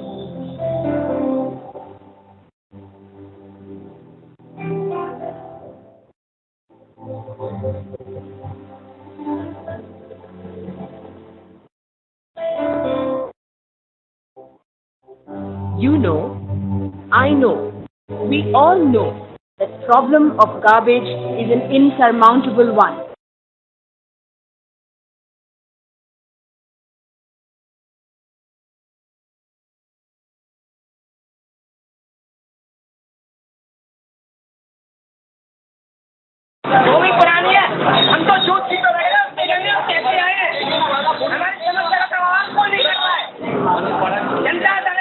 Today, this has become an issue.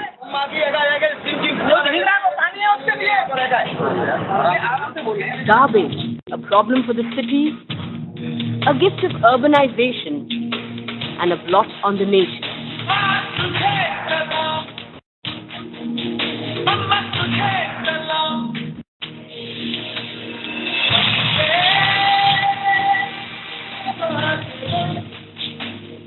But in the darkness of these dreadful facts, there is a ray of hope. Avam. 4 temple cities are taken under the Avam project, supported by the Ministry of Environment and Forests, Government of India.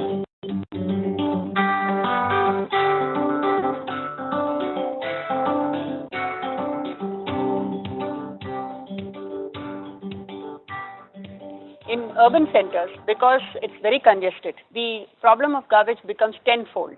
We have this major issue that wherever there is a very high floating population and lot of visitors like pilgrims, tourists, and even visitors from outside come to visit our country, they bring in a lot of garbage, they throw it around, they don't segregate it, they leave it then and there, and the municipal authorities are unable to fix the problem. Therefore, it was decided that we will take 4 temple cities.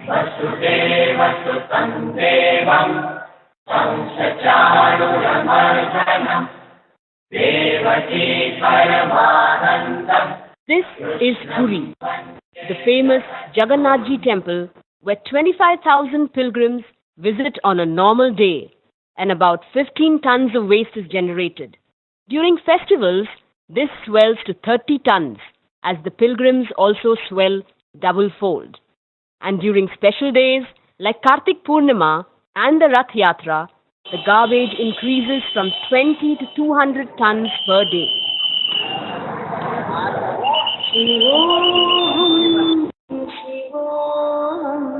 This is Ujjain, known for the Ardh Kumbh and the Mahakal temple.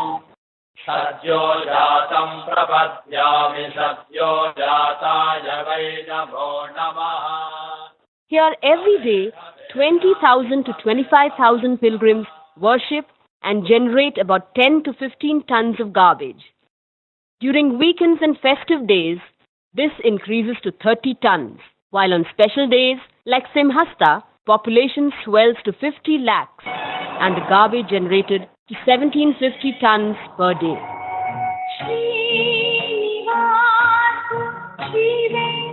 Let's go to Tirupati. Govinda Rajaswami Vari and Amma Vari temples are visited by 50,000 to 60,000 pilgrims every day, who produce 12 to 13 tons of garbage every day.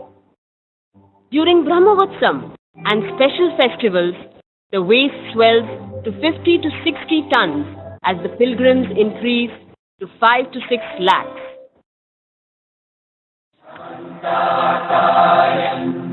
This is Vrindavan. Lord Krishna's abode is visited by 4,000 to 5,000 pilgrims every day. Garbage generation is about 2 tons. But during weekends, special days and festivals, the number of pilgrims increases tenfold, resulting in increase of garbage to 50 tons per day. Statistically, that in most of these places, you know, that the towns having populations of hardly 50,000 to 1 lakh or 3 lakhs or 5 lakhs at the maximum. But we found that there were so many festivals throughout the year when the populations would increase sometimes twice the number, sometimes 4 times, sometimes 10 times, sometimes even 100 times. And in those times, the garbage would just be so much that it would be almost a 100-fold increase in the waste. And that is the time when the municipalities would not be able to manage this at all because of one thing was lack of infrastructure. And limited infrastructure, resources, and lack of motivation worsens the situation. The situation that when we went to these temple towns were quite abominable. It was obnoxious, it was full of garbage, and in fact, we found it, very unfortunate that even though we... I think because of paucity of time and the second speaker has also come, we'll wind it up maybe at the end of the day sometime we put it. This is basically, recently I have been to both Tirupati and Puri, and there's a lot of difference. Because this is like a tourism. When we talk of the ecotourism and managing garbage when there is a surge of tourists, this is similar to that, the situation in the Indian pilgrimage areas. So that is where they have handled the waste and brought out, as far as Tirupati is concerned, you will see the cleanliness much higher than Puri. Puri is also clean, but not as compared to Tirupati. Tirupati has become absolutely clean, and there have been a good activity. So we should be, it's only our mindset we have to change and do the action, take necessary action for bringing the cleanliness and managing the waste. Thank you very much. Any questions you have? Okay.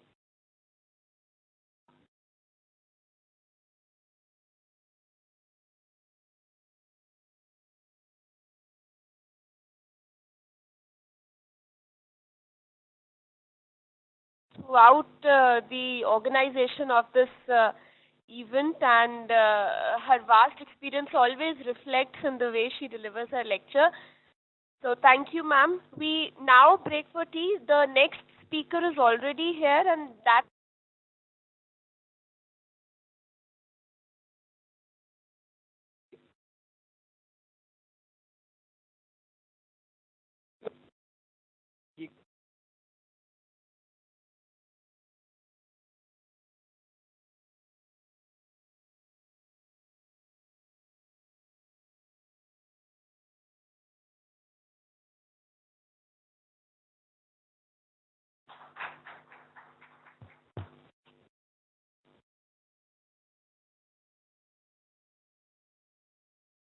Morning, everyone. The topic of my presentation is water resilient cities, and the significance of water is very well understood by all of us. I will not go into that. But yes, there are certain concerns relating to water and its availability in urban centers, especially in cities, which I would like to share with you. By water resilient cities, I mean that these are such cities which should be able to recover quickly in case of any eventualities or adversities that are faced related to water. But before we go into this topic, I would like to briefly set the context. If you look at a map of any country, then you will notice that there are certain, and if that map shows the spatial distribution of population, then you will notice that there are certain areas of concentration. and there are also economic activities. There is a lot of population living in those areas of concentration. And then there are other parts of the country which are sparsely populated. So concentration means that a lot of people are living there and they would be needing many things to do their work and to lead a good life. In respect to India, and since many of us are familiar with the conditions in India, we know that there is a tremendous pressure of population on the existing land, infrastructure, and services. And there is a major problem. The demand and supply situation with respect to the availability of many services isn't too good.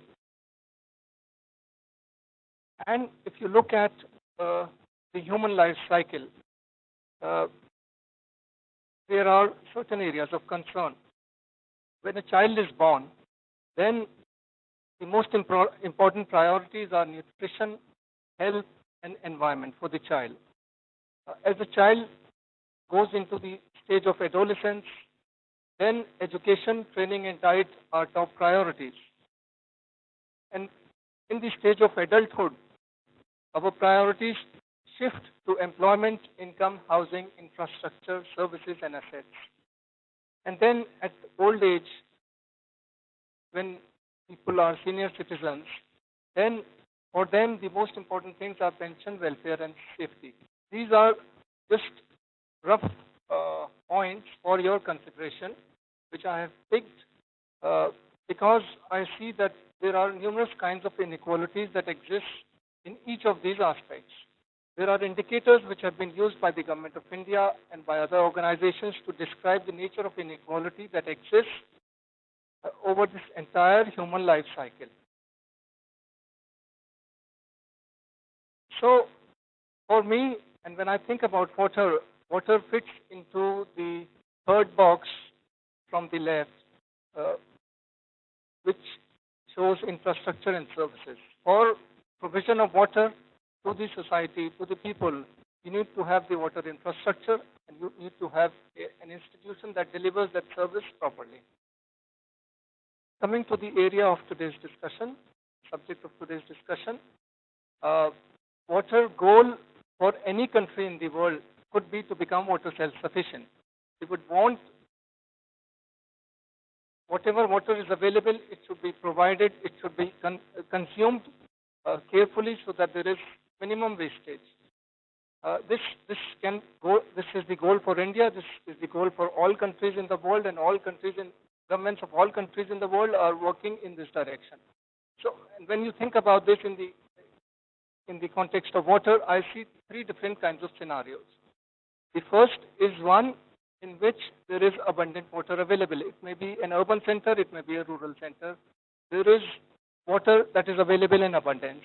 The second scenario is one wherein there is a scarcity of water, that there is no good source available from which water can be obtained to meet human needs. And this is very recently being shown in the media today that several parts of the country are experiencing drought-like conditions. There is tremendous water scarcity and measures are being taken to take water from water-rich areas to those which are deficient in water. And the third very interesting scenario to which the UN is also paying attention nowadays is about the growing influence of environmental changes or climatic changes or weather disturbances.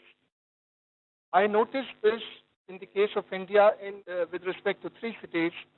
Mumbai, we often hear in the news that every year during the monsoon period there is rainfall, and due to whatever reasons, water gets logged in many parts of the city, because of which daily movement becomes impossible. But in the case of Srinagar and Chennai, what we saw was something totally unexpected. The rains were experienced in such high quantities, such a downpour that it caused tremendous disaster for the local population and for the local business community, for the workers, and for everybody. And the most affected communities, I'm sure you will agree with me, would be the poor people who are living in different kinds of environmental settings within the cities. And these are basically the slum dwellers. So there are two important observations here with respect to the situation of water, especially in countries like India, is about the availability of water and about its quality. And as observed very nicely by the World Bank, and why World Bank, even we know ourselves that no Indian city receives piped water 24 hours a day, 7 days a week. Piped water is never distributed for more than a few hours per day, regardless of the quantity available. Water quality has deteriorated in most receiving bodies. These are the surface water bodies like lakes and canals, and in shallow groundwater as a result of uncontrolled discharge of raw domestic and industrial wastewater. We know very well these things. We have seen them during our travel to different parts of the country. This is exactly in line with our idea, our understanding of the situation of water. Further understanding on this topic can be built by looking at the indicators. The census conducted in the country at each decade collects information on urban households using tap as main source of drinking water.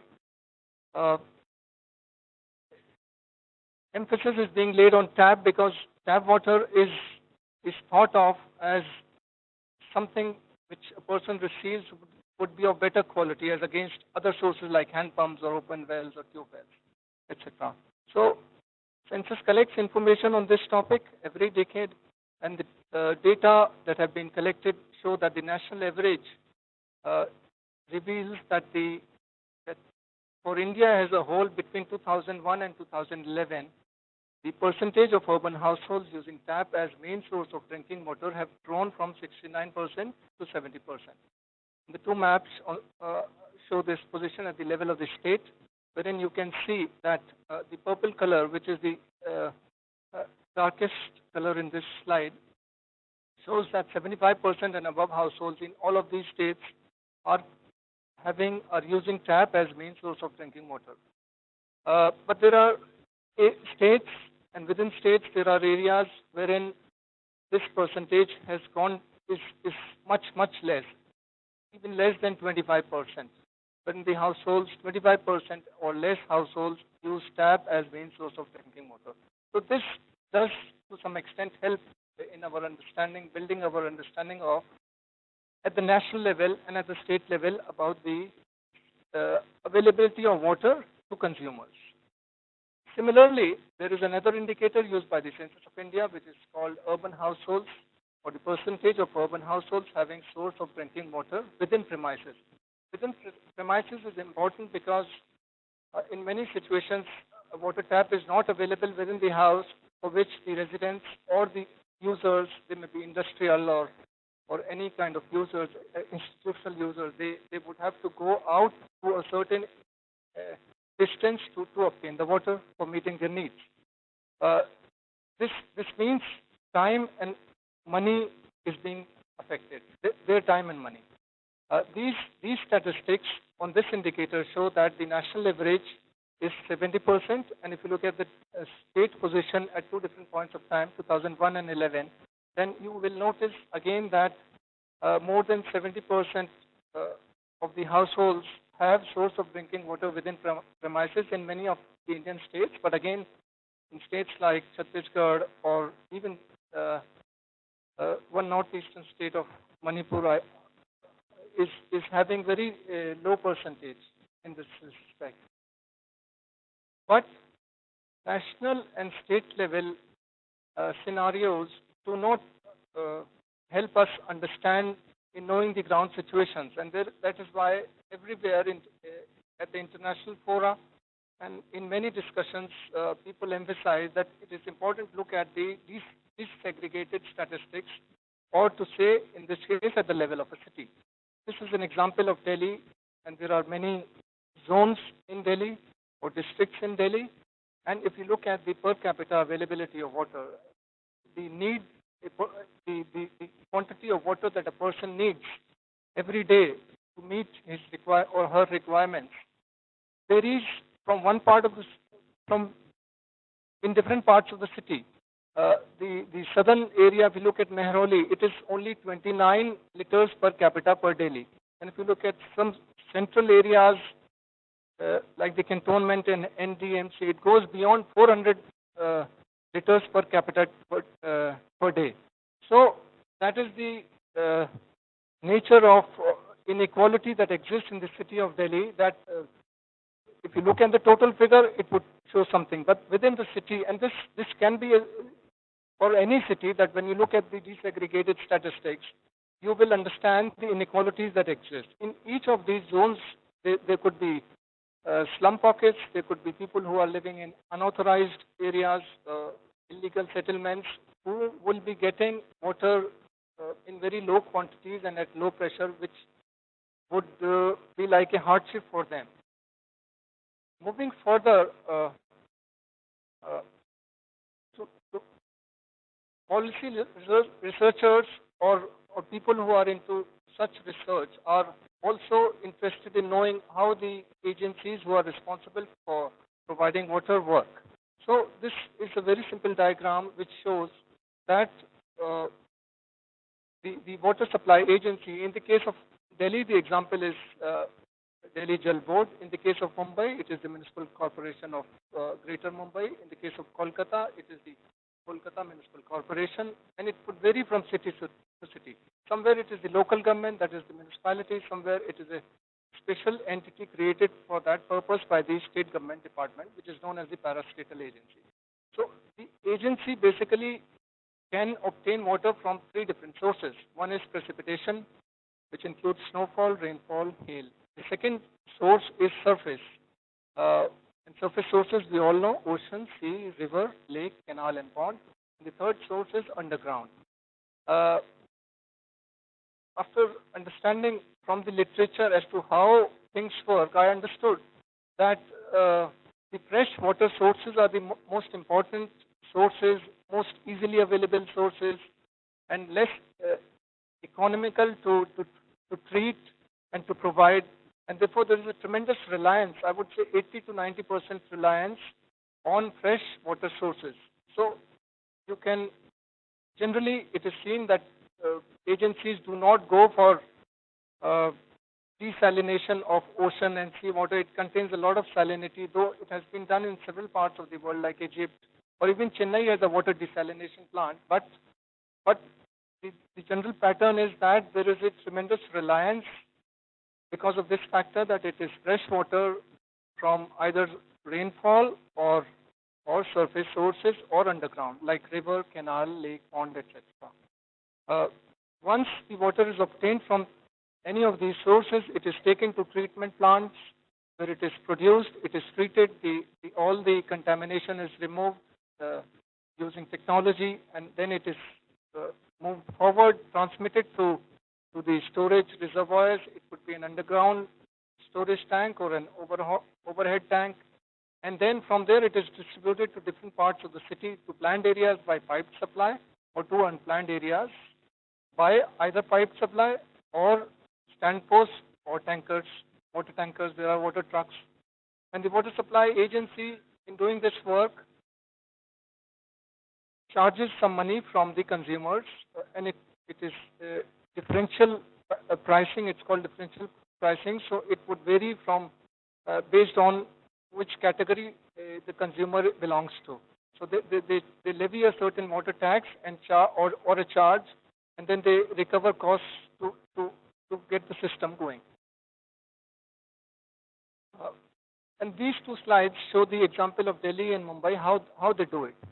On the left-hand side, you can see the situation of Delhi. Delhi Jal Board obtains water from, I could say, three different sources. One is Ganga River, the second, and that is the Upper Ganga Canal. The second is the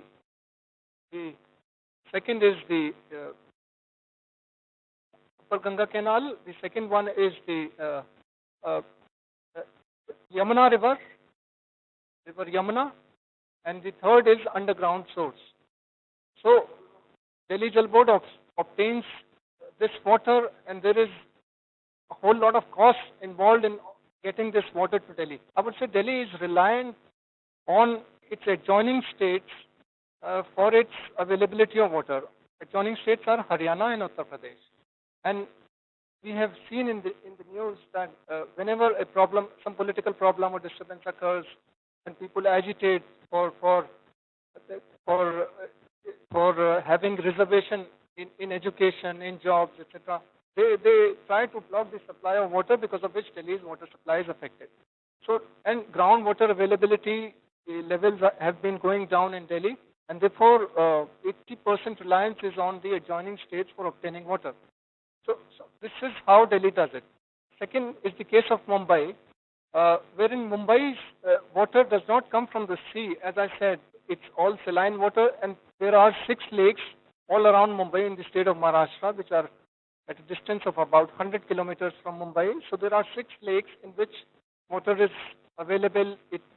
The lakes get filled up every time during the monsoon season, and therefore, and the slope is declining towards Mumbai, and there are no costs involved in transmission of water from those lakes to the city of Mumbai. So pipelines have been laid down, and the water flow is controlled by the people who are in charge of that, and this is how Mumbai obtains water. So the point or the message that I'm trying to give you by putting these examples in front of you is that every city follows its own unique pattern, its own different pattern. It all depends upon what are the capabilities of the agencies and where do they obtain water from. It all depends upon the availability of natural resources, the lakes, the ponds, the canals, the rivers, and that determines how a city's water supply requirement would be met. If you do a study on what's happening all around India in terms of that there is a traditional system that exists, and it has largely not helped in ensuring a good supply of water to the citizens, to the consumers. Therefore, from time to time, and under the Ministry of Urban Development's leadership and the state's urban development departments, steps have been taken to introduce innovative practices within the traditional mechanisms that exist. There is a traditional mechanism that exists, but they realize that these things are not going to work in this manner because of the limitations of those systems. Therefore, we need to learn from any part of the world or from any city which is showing a novel approach, which is following a professional approach towards addressing the water requirements. And therefore, there are some examples from different cities of India shown on this map to know what's happening in India. In the case of Surat, and this is all based on my impressions from the literature that I saw in secondary sources, though I have seen personally from being in Delhi, from spending time in Delhi, and from my visits to different places in the country as to what happens. But these examples are from secondary sources. So they were started from at different points of time, but I do not really know very well what is the current status. In the case of Surat, which lies in the state of Gujarat, in Western India, it is learned that a biogas plant was set up by the municipality, because the Surat Municipal Corporation is responsible for water services also, in addition to sanitation and other things. Therefore, they set up, installed a biogas plant which produced energy, and that energy was used in transmitting water from one part of the city to another, from the source maybe to the treatment plants to the consumers. So that did take care of bringing down the costs involved in transmitting water, the energy costs. The second example is from Greater Mumbai, wherein technology was used. An online website was created, wherein citizens were provided different kinds of services. It helped in improving transparency and the kind of corrupt practices that exist in the system. When you go to a certain agency, to deal with the concerned person, there is a lot of corruption involved. So use of ICT and online website services have brought down that to a great extent, and users and consumers feel much confident and better in terms of understanding how water-related things, to get a water connection, for example, to pay the water charges. And in addition to that, the Greater Mumbai Municipal Corporation has introduced double entry system of accounting, not only in water related but in the general budgeting, which has helped in improving the financial situation of the municipality. Then there is the example of Kundapada from the state of Karnataka, wherein metered connections have been introduced compulsorily. If you don't do it, then you cannot record how much water is being consumed by the consumers, and therefore the billing and the costs involved are all adversely affected. So they did this exercise.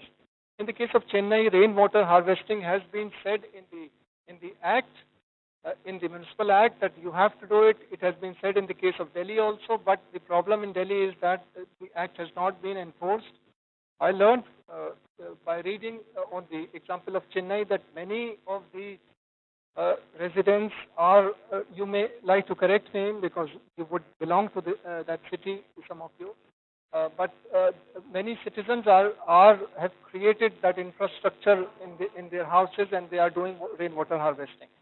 In the case of 3 cities, and there could be many more, but here on the slide are 3, which are Navi Mumbai, Bangalore, and Vijayawada. All efforts have been made to ensure that the poor, the slum dwellers, the people who are living in unauthorized areas, they have access to drinking water and water for other uses.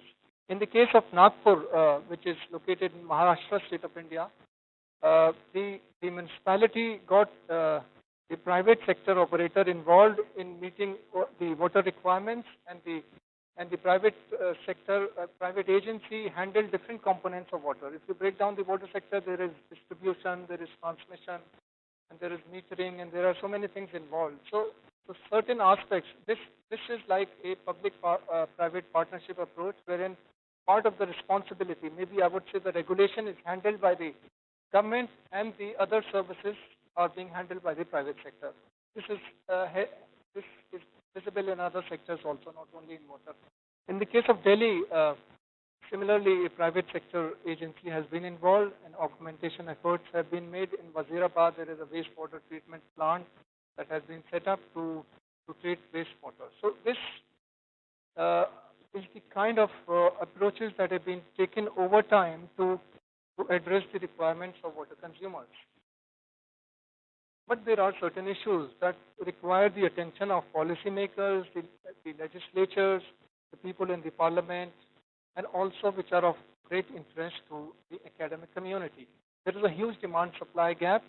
There are, like in the case of Delhi, the supply is about 900 million gallons per day, but demand is more than 1,000 million gallons a day, so they would have to do something about it. There are intra-urban disparities, as I showed on the map of Delhi, that city level or national level or state level statistics has little meaning for those people who are living in different parts of the city, and if so they are not getting sufficient quantities of water.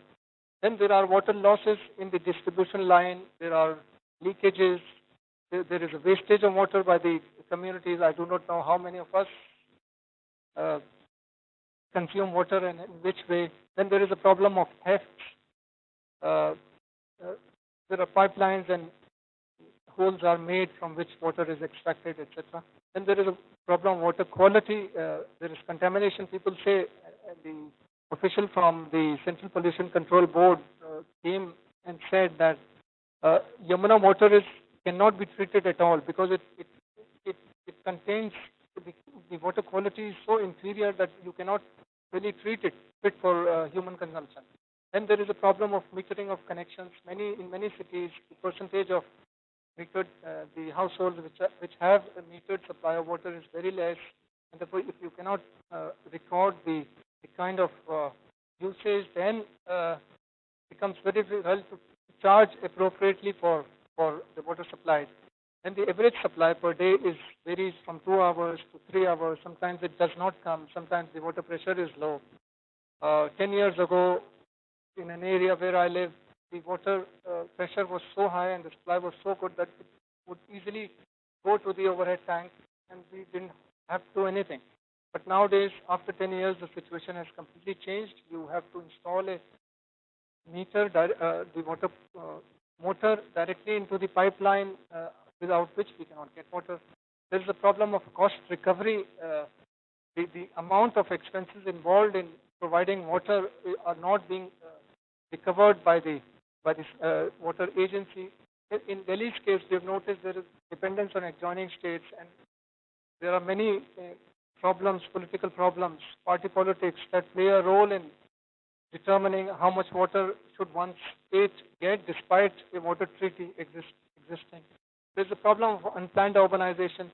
There are encroachments. There's a master plan, but the master plans say something and the ground realities are completely different. So if there are encroachments and you need space to create or lay down the water infrastructure, or if you disturb the natural runoff flow of water that we get from the rains, if you disturb that flow by creating buildings and illegal establishments, then you're disturbing the flow and water is not reaching where it should, then it is not good for the management of the water sector. Then there are examples of sudden water inflows, like I talked about the case of Srinagar and Mumbai and Chennai, and there are disasters that occur, so we should be prepared for that. Then there is the ultimate question mark on the capability of water supply and urban development agencies. And this is very important because the agencies, they levy charges, they collect money, they have to be accountable to the citizens. They should demonstrate professional capability in doing their work. The higher levels of government should ensure that the agency is in a position to do the work. If they require training and other things, all of those arrangements should be made, and they should be exposed to good practices in the supply and in generation and production of water. This is these are last three slides which show some of the innovative experiences that are visible in India and abroad. This is the case of Gautampura, which is a small urban center, though the topic of this talk is on cities, but cities can learn from other experiences. So there is Gautampura, which is a small municipality. It's a Nagar Panchayat in Indore district of Madhya Pradesh, wherein there was a problem that the citizens were not getting. It's a drought-prone area. The rainfall is unpredictable, and therefore the local government, they created the necessary conditions so that the citizens of the town benefit in terms of water availability. There was a river, so that they installed this check dam there. They diverted the river water, which was collected during the rainy season, to an artificial lake. The lake was dug, and then water was collected, and there was percolation down into the dug wells that were also made for this purpose, because of which the water requirements of this town were met. So this example is there on the website of the National Urban Water Awards. That website was maintained by the previous leadership. I do not know the priorities of the current leadership. Now there is emphasis on smart cities, so they might have a different approach, but one cannot do away with the examples or the good practices that exist in the country. So this is still available on the National Urban Water Awards website, wherein not only this, but different other examples from different parts of the country are available, which show the innovative practices, whether it is technology driven or public-private partnership or community participation. Whatever has worked in different situations has been utilized to improve the condition. The second example is from Singapore, wherein Singapore example is world known, that it's the best example in the world. People say that whatever water is obtained, it's all recycled. Whatever sewage or liquid waste is. So the moment you use through channels, through dual pipes, it goes into, travels into a place where you can recycle it and then again serve it as pure water. Delhi government says that they are influenced by this example and they want to work in this direction. This is 80% of the water that we use, consume, 80% of it goes down the drain as liquid waste. So, in certain cases, the quality of that water isn't too bad, and with recycling or with treatment, it can be reconsumed for different purposes. So, this is one example. The final example is this of what I talked about in Srinagar and Chennai. There are disasters. Rain occurs unexpected. People say that in Chennai it did not happen in so many years, and the city administration, similarly in Srinagar, they did not know what to do. So if institutions like the United Nations are drawing our attention to water-related adversities or the impact of weather-related events or disasters such as these, then we should better be prepared for laying down the infrastructure. Even below these two photographs, it's called a water square. This is the work of governments in a European country. I cannot say that such a infrastructure can be laid down in a country such as ours, where development has occurred in such an haphazard manner. But in some way, the excess water has to be, its flow has to be delayed. It has to be stored somewhere, and it has to be drained out so that the conditions that occur during such disasters, wherein there is a loss of life, there is loss of property, doesn't occur. This is all I have to say with respect to this topic. Thank you very much.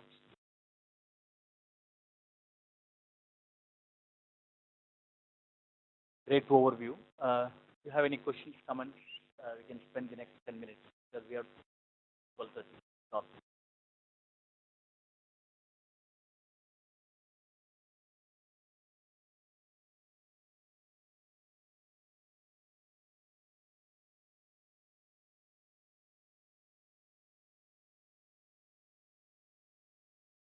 My question is, now the lot of green city is coming up. So from where the water will come? Water scarcity is already there, and as per the statistics, the fresh water available in our Mother Earth is only 3.5%. 3.5% balance is all sea water or the black water. The deterioration conditions of the environment, especially in the water level which is going down, how we will solve the problem of bringing infrastructure in a green city or new plan which Government of India has planned.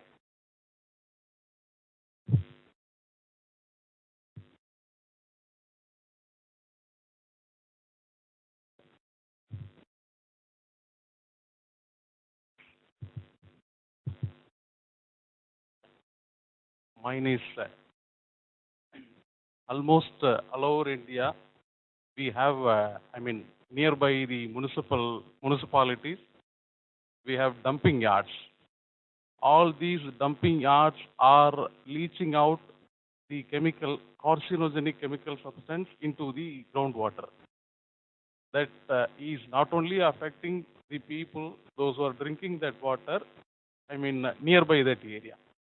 In turn, the underwater current takes almost all these chemical substances to all part of the country.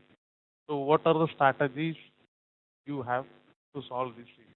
I think this is an unexplored area.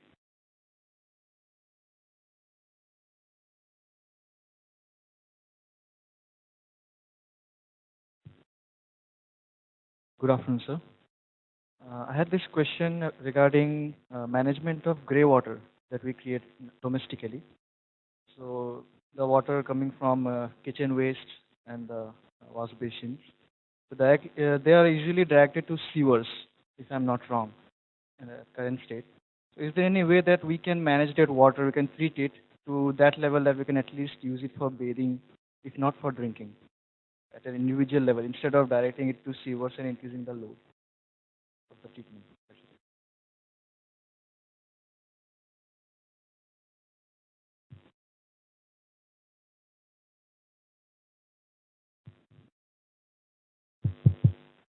Thank you very much. My question is on groundwater level degrees in Delhi. So it is already revealed that the groundwater in Delhi is getting down. And what we know also is that the amount of rainfalls is not sufficient to recharge the groundwater level. So how do we get rid of such a problem? How do we recover the groundwater so that it can sustain the city? Thank you.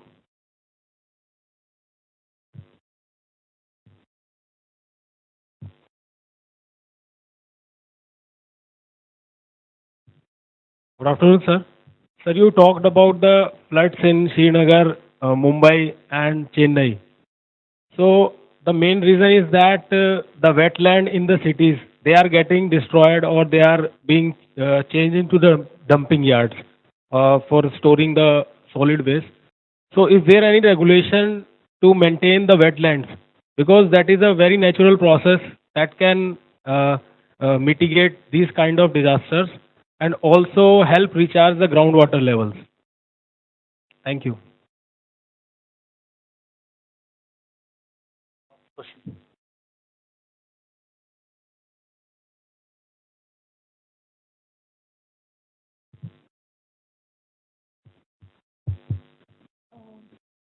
Sir, I would like to ask about the impact of the religious activities on the rivers, because rivers are considered to be the sacred rivers, and it is the paradox of our country that people worship river and pollute it as well.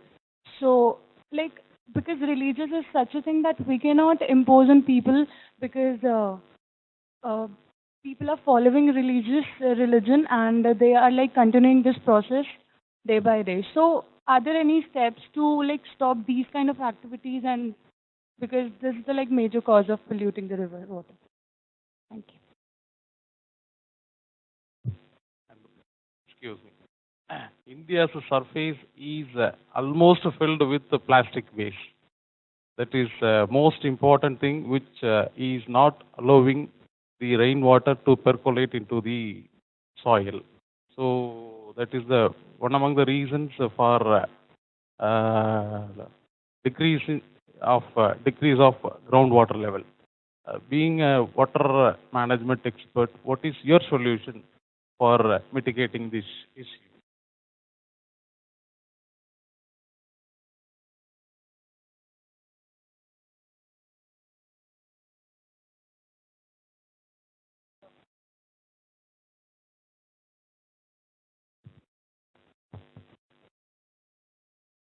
The first question was on green cities, and the example of Lavasa comes to my mind, wherein, or for that matter, any other city towards which the Ministry of Urban Development is thinking of developing, like Amravati, maybe, wherein I would say that the agency who prepares the master plan, it may be the result of a public-private partnership in terms of preparing the plan. Like we know that in the case of smart cities, consultants from all over the world, including India, have been included to give a shape to those master plans. So that master plan covers all the urban aspects, including water. And if there is water covered there will be a water management strategy within that plan, which will explain how things will be done. Now, having said this, and once that plan is implemented in new areas, newly developing cities, green cities, there would be one should expect better capabilities of the agency who would be also put in place to do the work. in this case, water-related work. So we know how the water sector has been managed over time in India and abroad, and the different diversities in terms of water management in India is concerned. The best combination, I would say, and a best approach towards addressing that issue needs to be certainly worked out. I understand your concern, and I completely agree with you on this point that all has to be done in a professional manner and ensuring that there is minimum wastage. You talk about fresh water, your second point, and its availability on the earth, on our planet. During the course of my studies, I learned that 1, 2, or 3%, as against saline water, which is 97 or 98%, is sufficient to meet human consumption. Everybody has said it, not me. Everyone has said it, but it's all about how you manage that. It's about managing that. You don't need to go in for desalinization. Water desalinating plants are very expensive. I don't know how Chennai has done it, and that also shows that they are not popular at all in this part of the world. And therefore, there is sufficient water available. It's about how states cooperate with each other. People talk about water sharing. There are so many political dimensions to it. And there is wastage, and there is the capability of water supply agency. So if all of those things are taken into account, then I would agree with your point. Then fresh water is limited. About the second point on waste water going to groundwater. Waste water.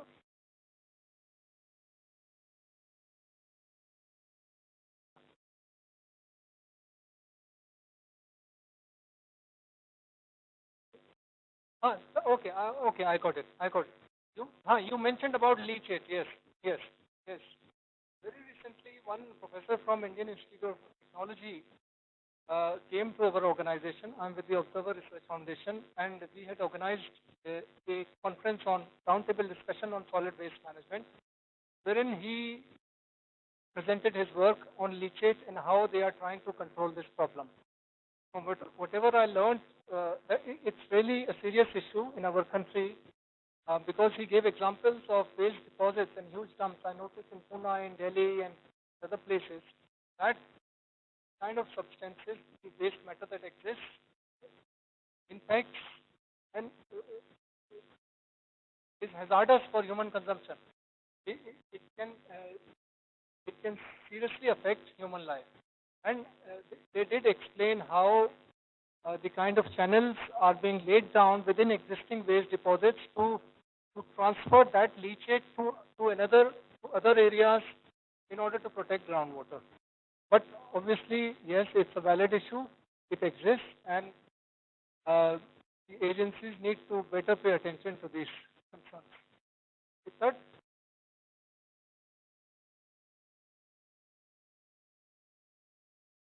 Yeah,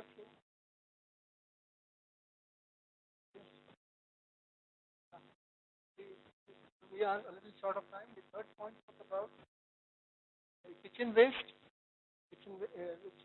and how to.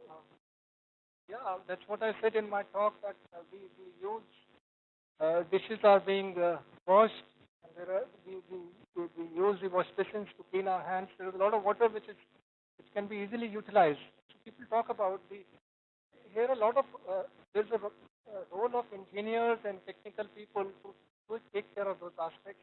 They say that a dual pipeline is needed. So which brings and another one which takes to a place from where it can be reached. That is lacking in our country at least. What point about groundwater depletion? Yes, it's a major problem, and the depletion is also due to its illegal extraction. There are guidelines, there are rules and laws given by the government agencies that you have to obtain a license, and everybody is not allowed to extract groundwater, but in cities, we do not know, civic agencies do not keep track of record that there is illegal extraction which leads to its depletion. So it is contestable how much of it recharges during the rainy season, but agencies who maintain these levels, how low is the groundwater, they say that the groundwater levels have been going down.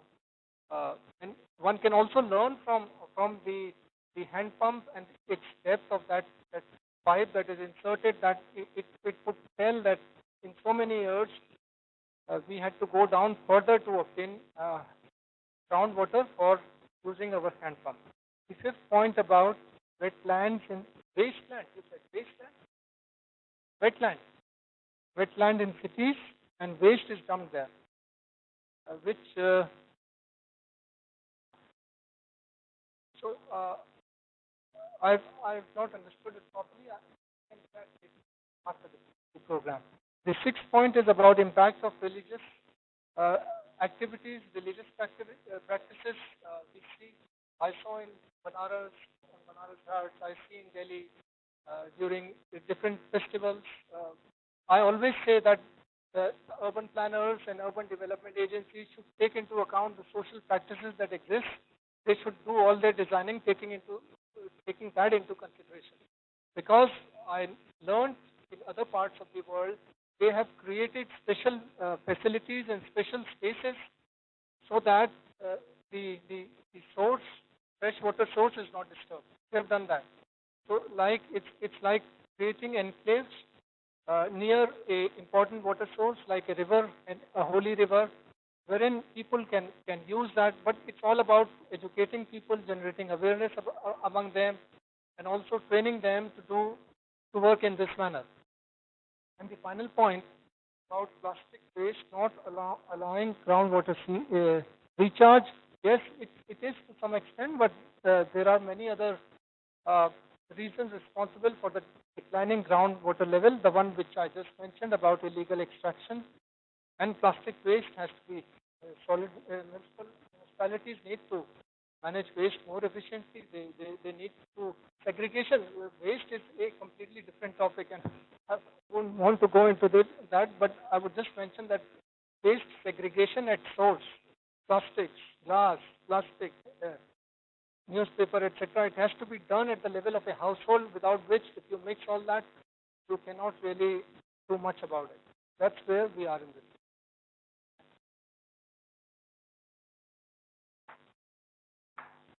Thank you very much, and I'm sincerely apologies for doing to find and memento which we want to give you to appreciate.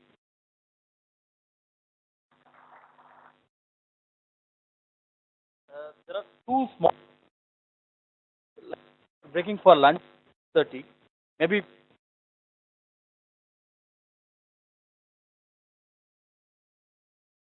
so we have to work on the logistics. On Friday we have a 3-minute presentation we plan. So Ms. Mukta Malik will be doing that presentation. Prepare us.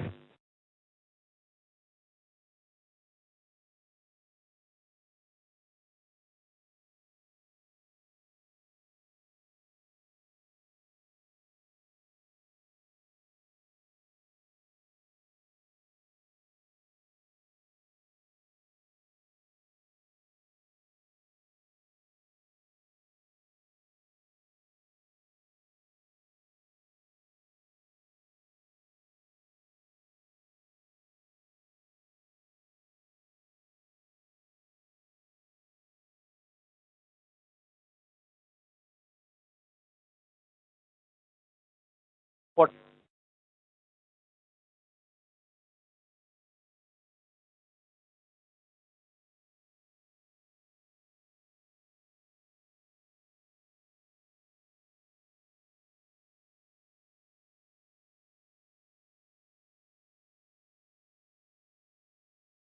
I would like to make an announcement, please.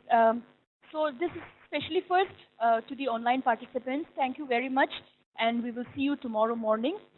Tomorrow morning, the session starts at 9. Yeah. And for all those people, participants who are on campus, we are going to leave immediately after lunch. So the timing that we've given here in the agenda is that we will leave from here. There are 2 buses for all of us. And to go to the Sulabh. So we are planning to leave at 1:30. But I would also request if we can leave even earlier than that, that would be fantastic. But 1:30, let's start it at 1:30. We are in the bus and we are leaving. So the bus is at the gate.